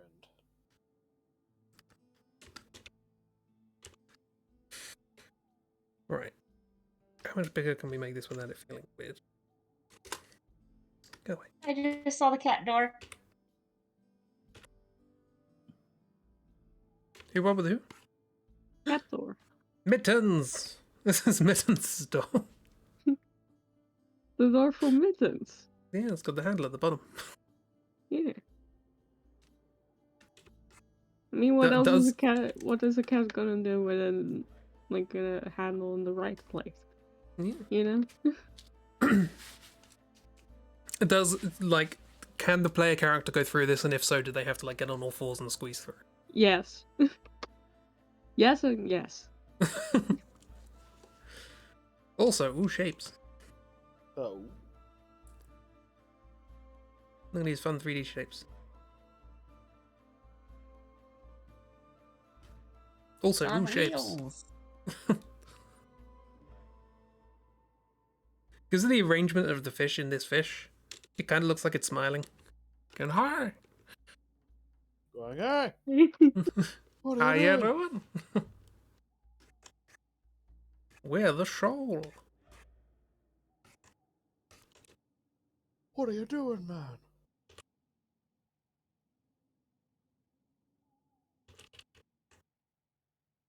Yeah, it's just having a time, and you're about to have a time.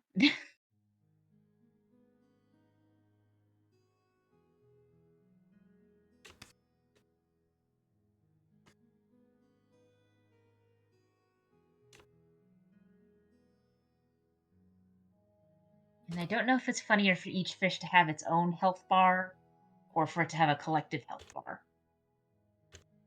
Hmm.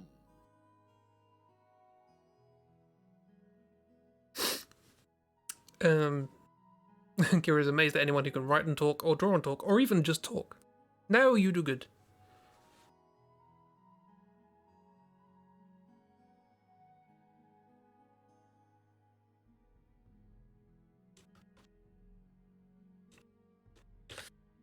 Good to know what to put here. Should we put anything here? Just random general gilding. Yeah, I feel like we can keep these. I can keep the design motifs without it looking like an actual. I guess akin to the cathedral boss in Death's Door, which was not that big, but it did look like a cathedral. So.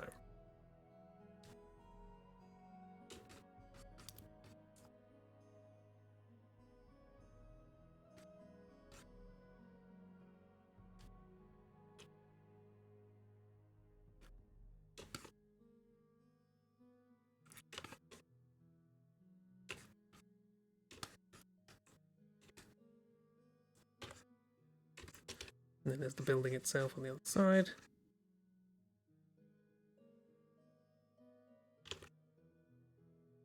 I'm imagining a lot of support struts. I don't know why.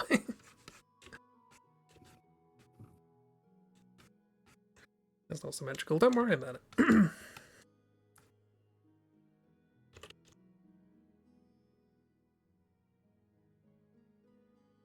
The ideas.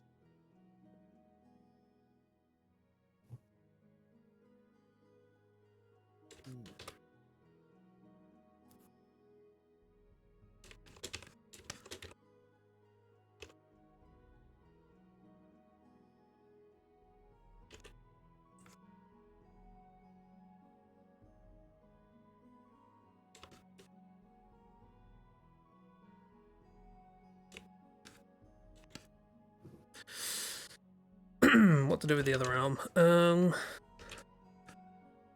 Big sword. Big sword. That's a good shout.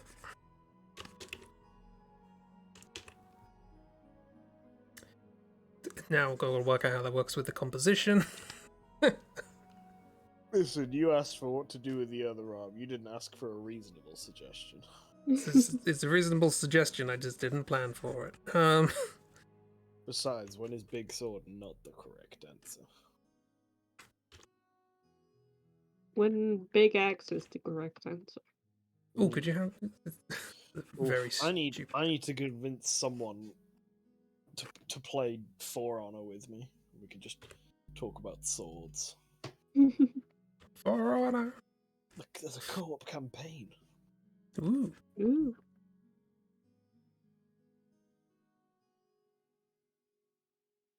There's also a multiplayer, but everyone hates it.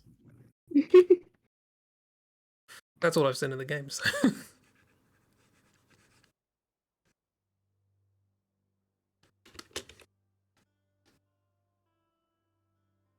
I'm incorporating the motif into this sword has struts. Is what I'm saying. No. This is But an also, architectural sword. the sword does need to move at some point. Oh no, it is attached to an arm that is flexible and moves and swings. I like the idea of incorporating some sort of sheath into the design as well. So you have a nice reveal of like swing. You cannot enter your clothes. As if it was that big, would it be swing or would it be? Yeah, it'd be the sound of like a crane extending or something. Just steel works. I do like the idea that this is essentially like, you know, you're wearing trainers and you're not coming in. I would never make it in with my cargo shorts. Absolutely not. It's illegal. I mean, all things considered, this might be a boss that you see before you can actually like deal with it. Because if this is maybe not like the inner sanctum door, but more of an outer, like this is a door you could technically pass by if you are not going inside, but that doesn't mean Yeah. you're going to pass through. Or he's just I picture him not entirely moving, and then you just come over and go. You just hear a clack. He just crashes down.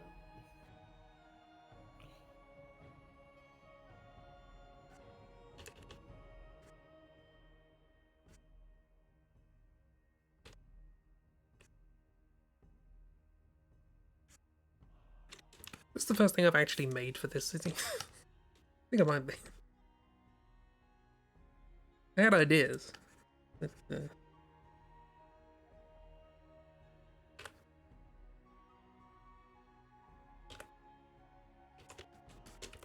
yeah, I don't know how the lore fits with it having 4 hands, but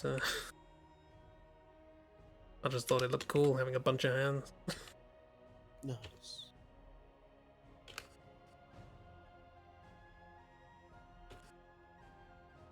All the better to bar entry. Hands are cool. You can high five with them. But you Yes, can but high then you have 20 to this draw character. hands. Oh no! Foiled again. I write things though. I leave the hand drawing to you guys. That's Yeah, fair. but you have to describe them.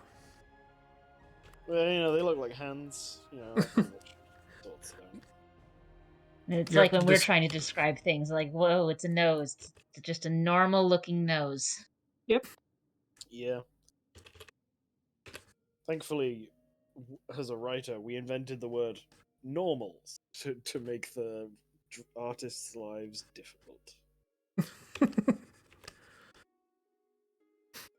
That's alright. Mathematicians then came along and went, we can use that word for everything. Excellent. Has anyone ever done a comprehensive count of how many different definitions the word normal has in math? Listen, let's not go there. We've only got so long for this stream.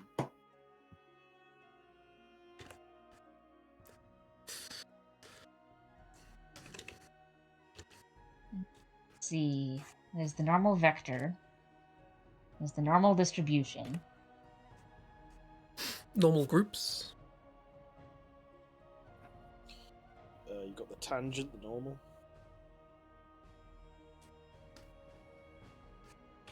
And you have...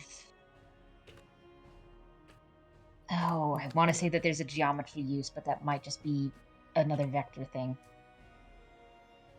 Oh no, there's probably at least 3 different normals for vectors. Again, there is no consistency here.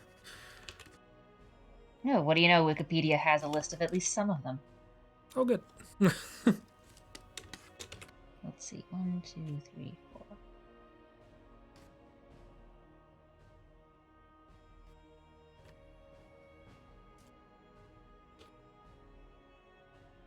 Okay, so there are 22 things listed here.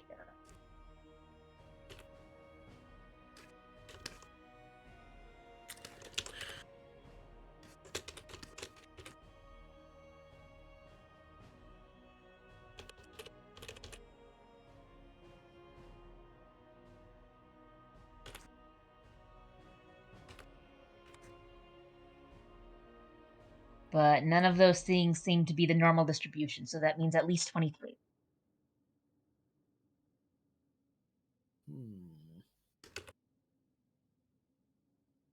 So there you go, normal. I should also point out that the group theory one, a normal group, is they're so called because they are exceptional. All right. That's why they're called normal. Interesting. Oh, I hate theoretical mathematics. I mean, I love it, but also I hate it. Just do fucking regular maths. I mean, all things considered, they are. Regular is a different word. God damn it, no. Give me the maths that I can make stuff with. Oh, that's not maths, that's physics. Ugh. Hell yeah. As soon as you apply it, that's not maths anymore. Beautiful. That's why I always used to like saying to my office co-worker at university he was an applied mathematician. That's just physics, isn't it? I mean, I was about to say unless it's probability theory, but if you get too small in physics now, it's also probability theory. So Yeah. Nothing actually real in physics. Nothing exists anymore. It's just potential.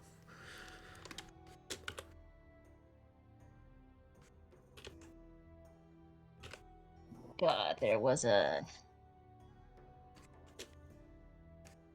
Let me see if I can. There was a joke someone wrote about the things we figured out in physics and the things we haven't figured out in physics, and the things we haven't figured out in physics is everything. Listen, okay. There's a lot of stuff. I mean, to be fair, there is a mathematical theorem, my favorite mathematical theorem, the Gödel's incompleteness theorem, which states that maths will never finish. And not only can it never finish, your area of maths, whatever it's going to be, has certain statements that are true that you can never prove are true. Because screw you, maths doesn't want you to finish it. That's the wonderful little someone chaos on pixie. Twitter made a joke. You know those jokes where it's not actually a joke because that's true. Where it's, I think that the phrase was like every field of study has a word, like is based on a set of words that they have given up trying to define, and you can tell a lot about what a field is about, but you can tell what those words are by what that by looking at what the field is called, or something like that. Let me see if I can Yeah, find it. I think I've seen that because she liked it or retweeted it or commented on it, and then it shows up on my timeline. And like, I think about 80% of the comics was about like stuff in economics for some reason. There's a lot of That's all. assumptions made in economics. Yeah. I think like a lot of them were just like, money. What is money? I don't know. We've given up. It's yeah. In order to do modern economics, you just have to assume money is a thing, which is, a lot of people do that in life, but there's no guarantee you'd have to. Money's weird. What is money? Money is an IOU. Oh, frogs. Yeah, so at the core of every scientific discipline is a word that everyone involved has given up trying to define. You can often guess what that word is by the name of the discipline. For example, for genetics, the word is gene.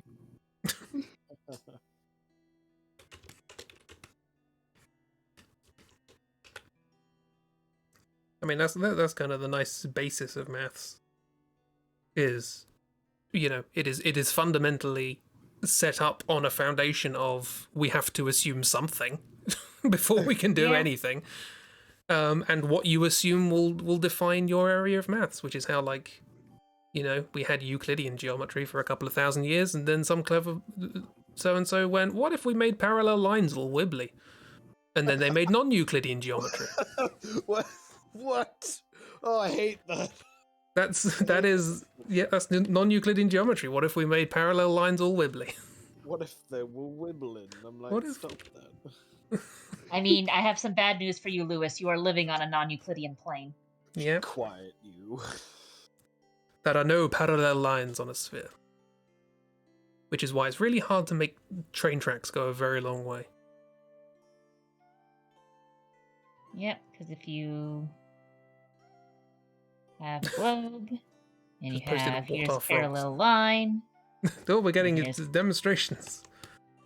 Another line. And it's like, oh, these are right angles. And they're meeting.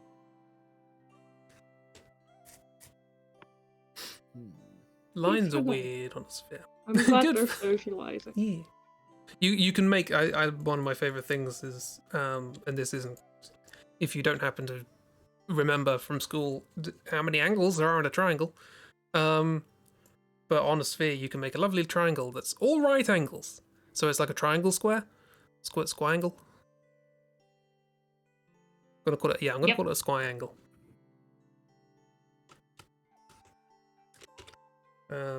And this is my personal pet peeve. I might have talked about this before. I keep seeing games like puzzle games advertise themselves as using non-Euclidean geometry. And they never are.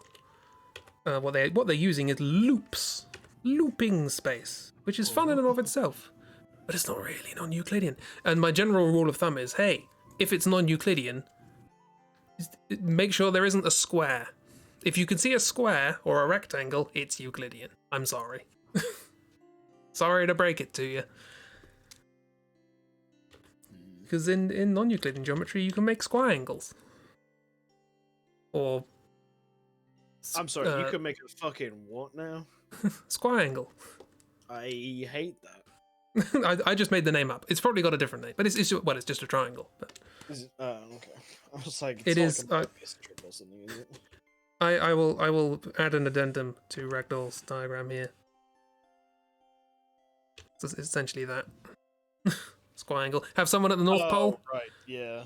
So someone at the North Triangle. Pole, 2 people on the equator, 0 and 90 degrees along, and then you can make a square angle. Awful. Yep. But we need to know that in order to make things like large plots of land and railroad tracks and satellite signals Yeah, work. GPS. A lot of GPS signals. Yeah.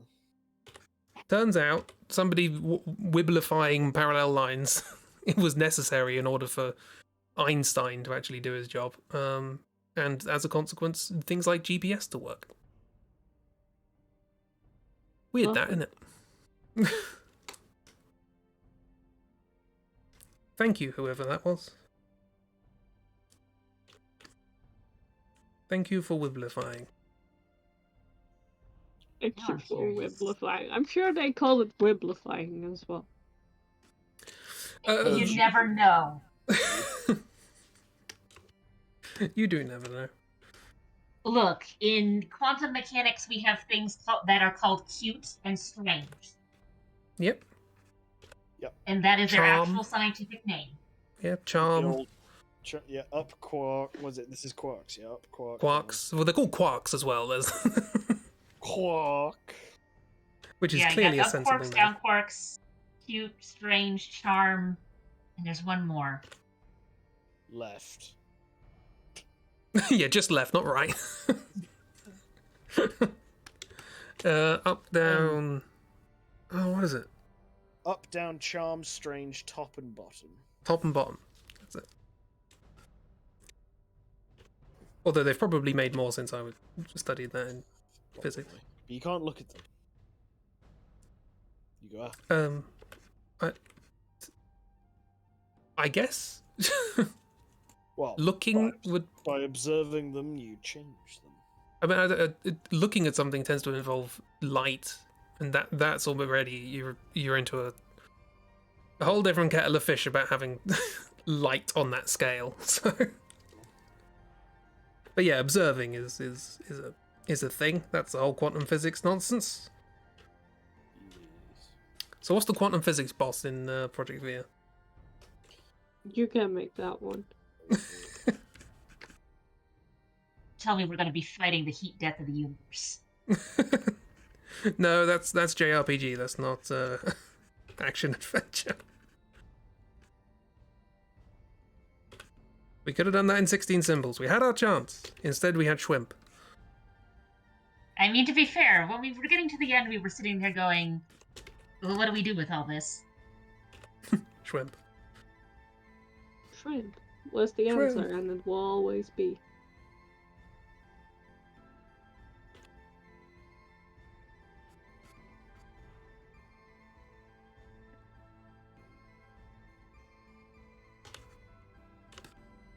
I never did do a nice render of Schwimp. I mean, it is just a massive shrimp, but Yeah. would have been. Has anyone? Hang on, let me search. Digital painting, massive shrimp. Let's see what the internet has to offer. No, they're making it all like bug-eyed monster from the deep. Just shrimp. Just prawn, please. I mean, you could probably also just find a realistic picture of a shrimp. Well, yeah, but and no, just I want make it. big. I want it on the scale. You know what I mean? Yeah, so just like copy, paste it, and put some little figures down at the bottom. Gotta be bespoke. The answer is no, apparently. A lot of Kraken stuff. This What language is really it that Kraken just means octopus? Huh? This is somebody, I saw a post on Tumblr of somebody like, I was always wondering why people were talking about the Kraken being scary, and then I realized they're not just talking about regular octopus. They are, in fact, no. Because that's just what octopus was in their language, it's just Kraken. Yeah.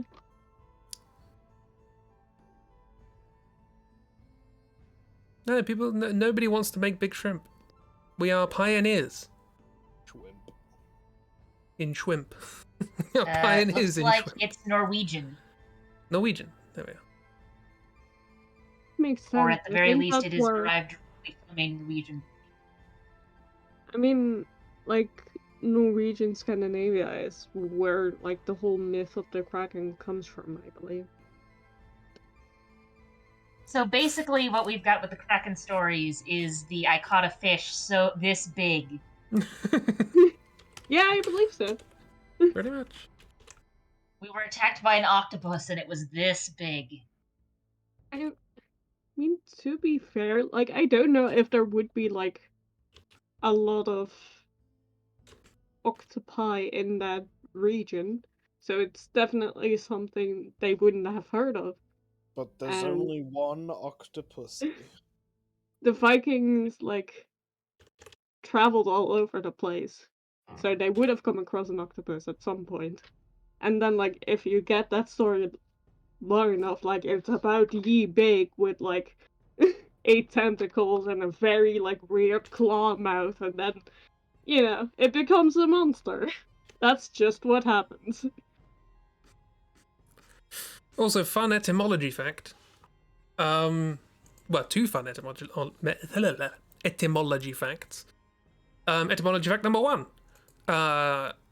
If you have a word that is derived from Latin but you are using it in an English context, then the English plural is fine.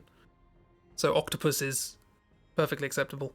If you were talking about multiple species, so for example, like multiple species of cactus. Cactus comes from the Latin derivation, so if multiple species of cactus, they are referred to in Latin, so you would pluralize it as cacti. But if you're just talking about multiple plants, cactus is perfectly fine. It's the English plural, you speak in English. Octopus isn't a noun, because it basically comes from like 8-footed, 8-legged, which makes it an adjective, which means that it wouldn't even be pluralized in Latin as octopi, it would be octopodes, or something like that. So, I'm just putting that fact out there, so anybody who corrects you for saying octopuses by saying, it's octopi, you now have the ammunition to correct them back. Actually, it's octopedes. This is my favorite facts are ones that you can use to correct people who correct you. Those are the best, yeah. Fucked! You're wrong! Anti-pedant facts. Actually, if the monster had a name, it was Adam. Yeah. I mean, technically, if the word is used and said a certain way, that is correct. Because dictionaries just record use, they do not define use. Yeah. Dictionaries are field notes for words. They're not a rule book. The English language is a crime. But this is the thing with that I like about the octopus argument is that the far more common use of just octopuses, because that's the natural English way of pluralizing. And so people are only going to mention octopi if they're trying to use an etymological construct, at which point they would be wrong, because if you wanted to use it properly etymologically, it would be, you could either use the intuitive one, which would be the English pluralization, or the technically correct one, which would be the octopodes or whatever. I don't actually know the specific one, but it's not octopi. I know that. But as you say, if you say octopi and people know what you're talking about, it works.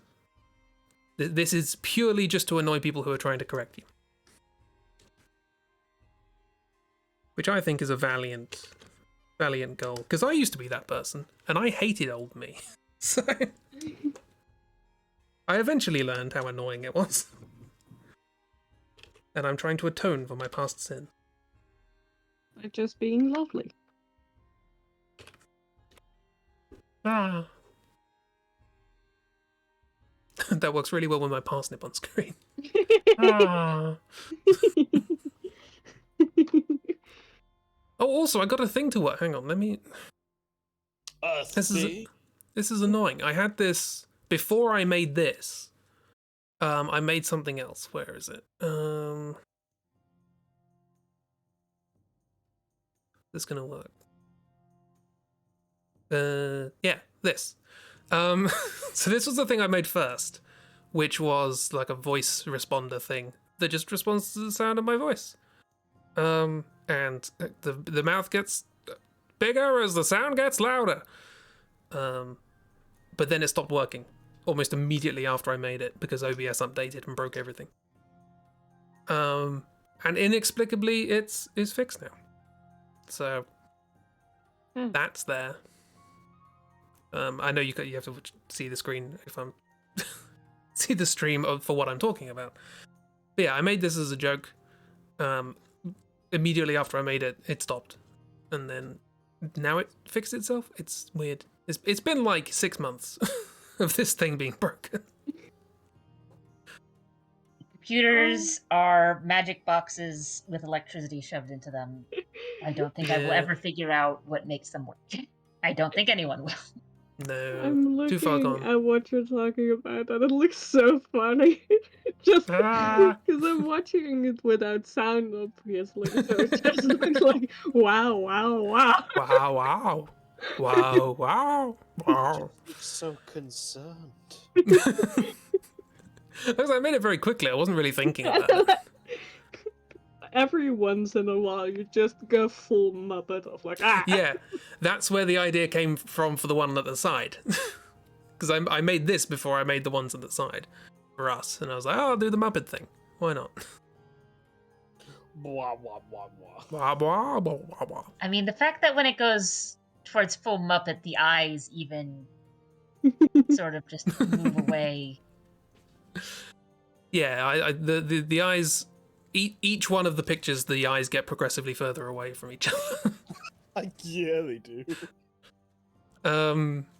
Yeah. I programmed this from scratch. It was a pain in the backside, and then it didn't work, and I was very angry. But now it works! And I will never use it. It's gone now. Stop getting distracted. I just wanted to show it. You're not going to become a PNG tuber. Well, that was the idea. Was like I saw the PNG tubers and I was like, can I make my parsnip do that just for a laugh? And a lot of them used like paid services, and I'm like, no, I can do that. And then I had to deal with JavaScript.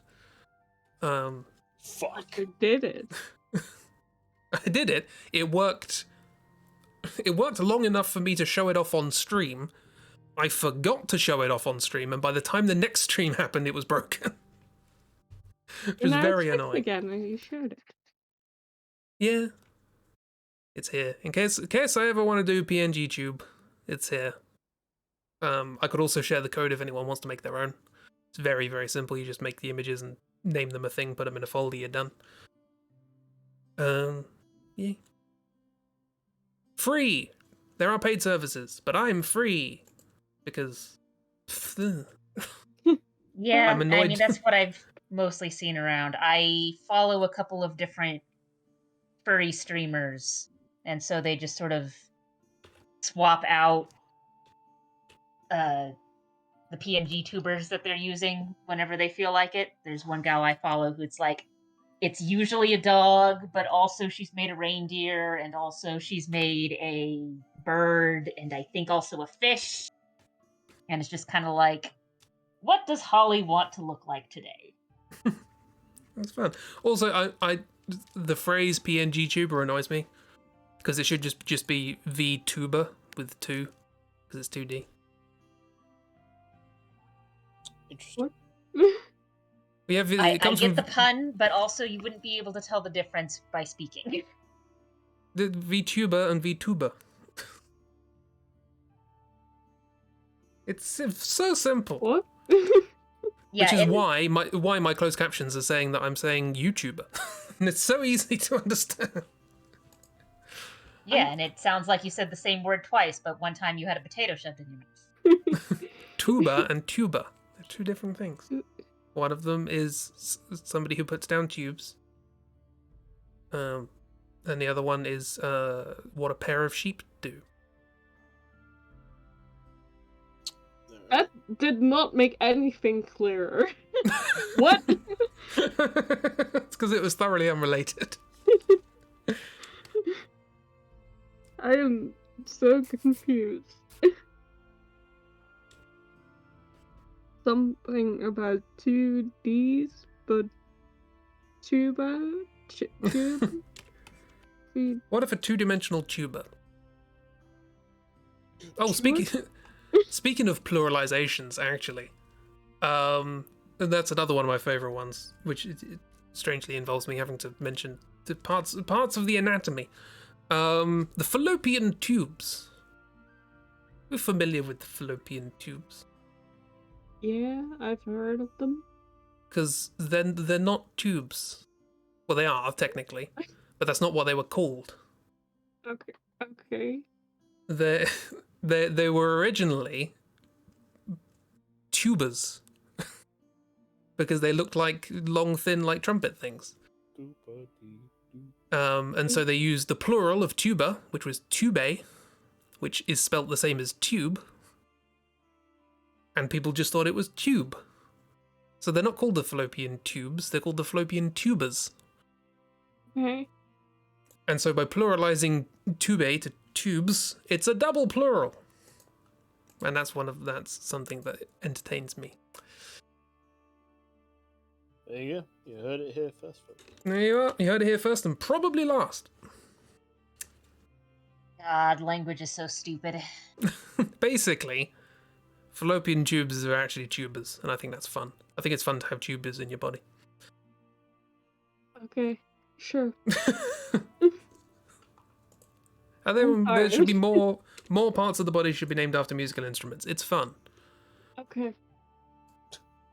Cheap sounds traumatized. I'm sorry. You got the bit of the brain that's like the hippocampus and is named after the seahorse? That could have been named after the saxophone. You know? I like the seahorse. The seahorse is good. I'm just saying there are alternatives. But why go for the one thing that has a cool name, and why not go for like the millions of things that have stupid names or boring names and we don't remember them? Lungs are just like bagpipes. Like ankles. Fucks up with that. Ankles could be castanets of the feet. See? There's lots of things you could do. Lots of things would be good.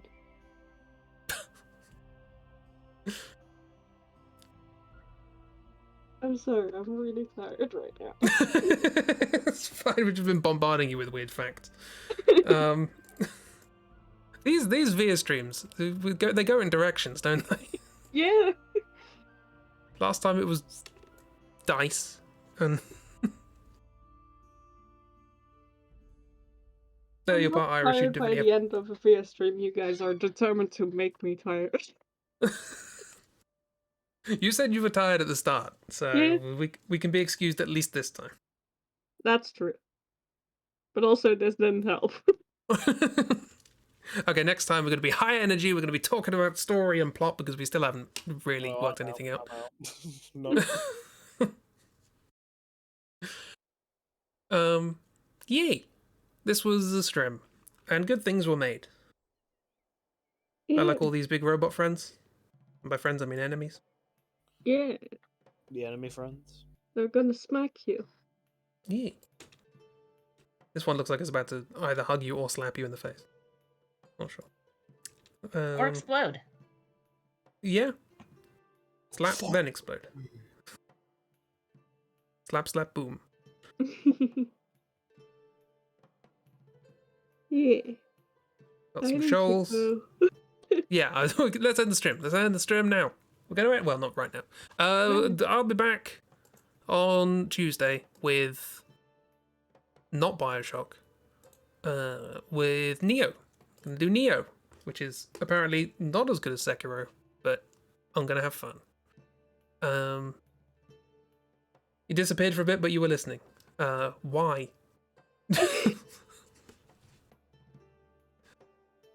Nothing of importance was conveyed. Yeah, so Neo on Tuesday, and then stuff hereafter. Everybody has prompts. Hopefully you enjoy them more than last week's. Yeah. Everybody have a grand old time. Thank you for coming along. Thank you, Kira and Christy in the chat, and thank you, Chib and Ragdoll and Lewis for being here. Yay. Thank you for being here. You're welcome. Yes. Thank me. Everybody thank me. No, don't. I will. Thank you. Chibi needs sleep. We're going to end now. Thanks for coming along. Thank you, Adrian von Ziegler, for the outro music and also the music that's been happening in the background. Yeah. I'll be back on Tuesday. Goodbye, everybody. Peace. Bye.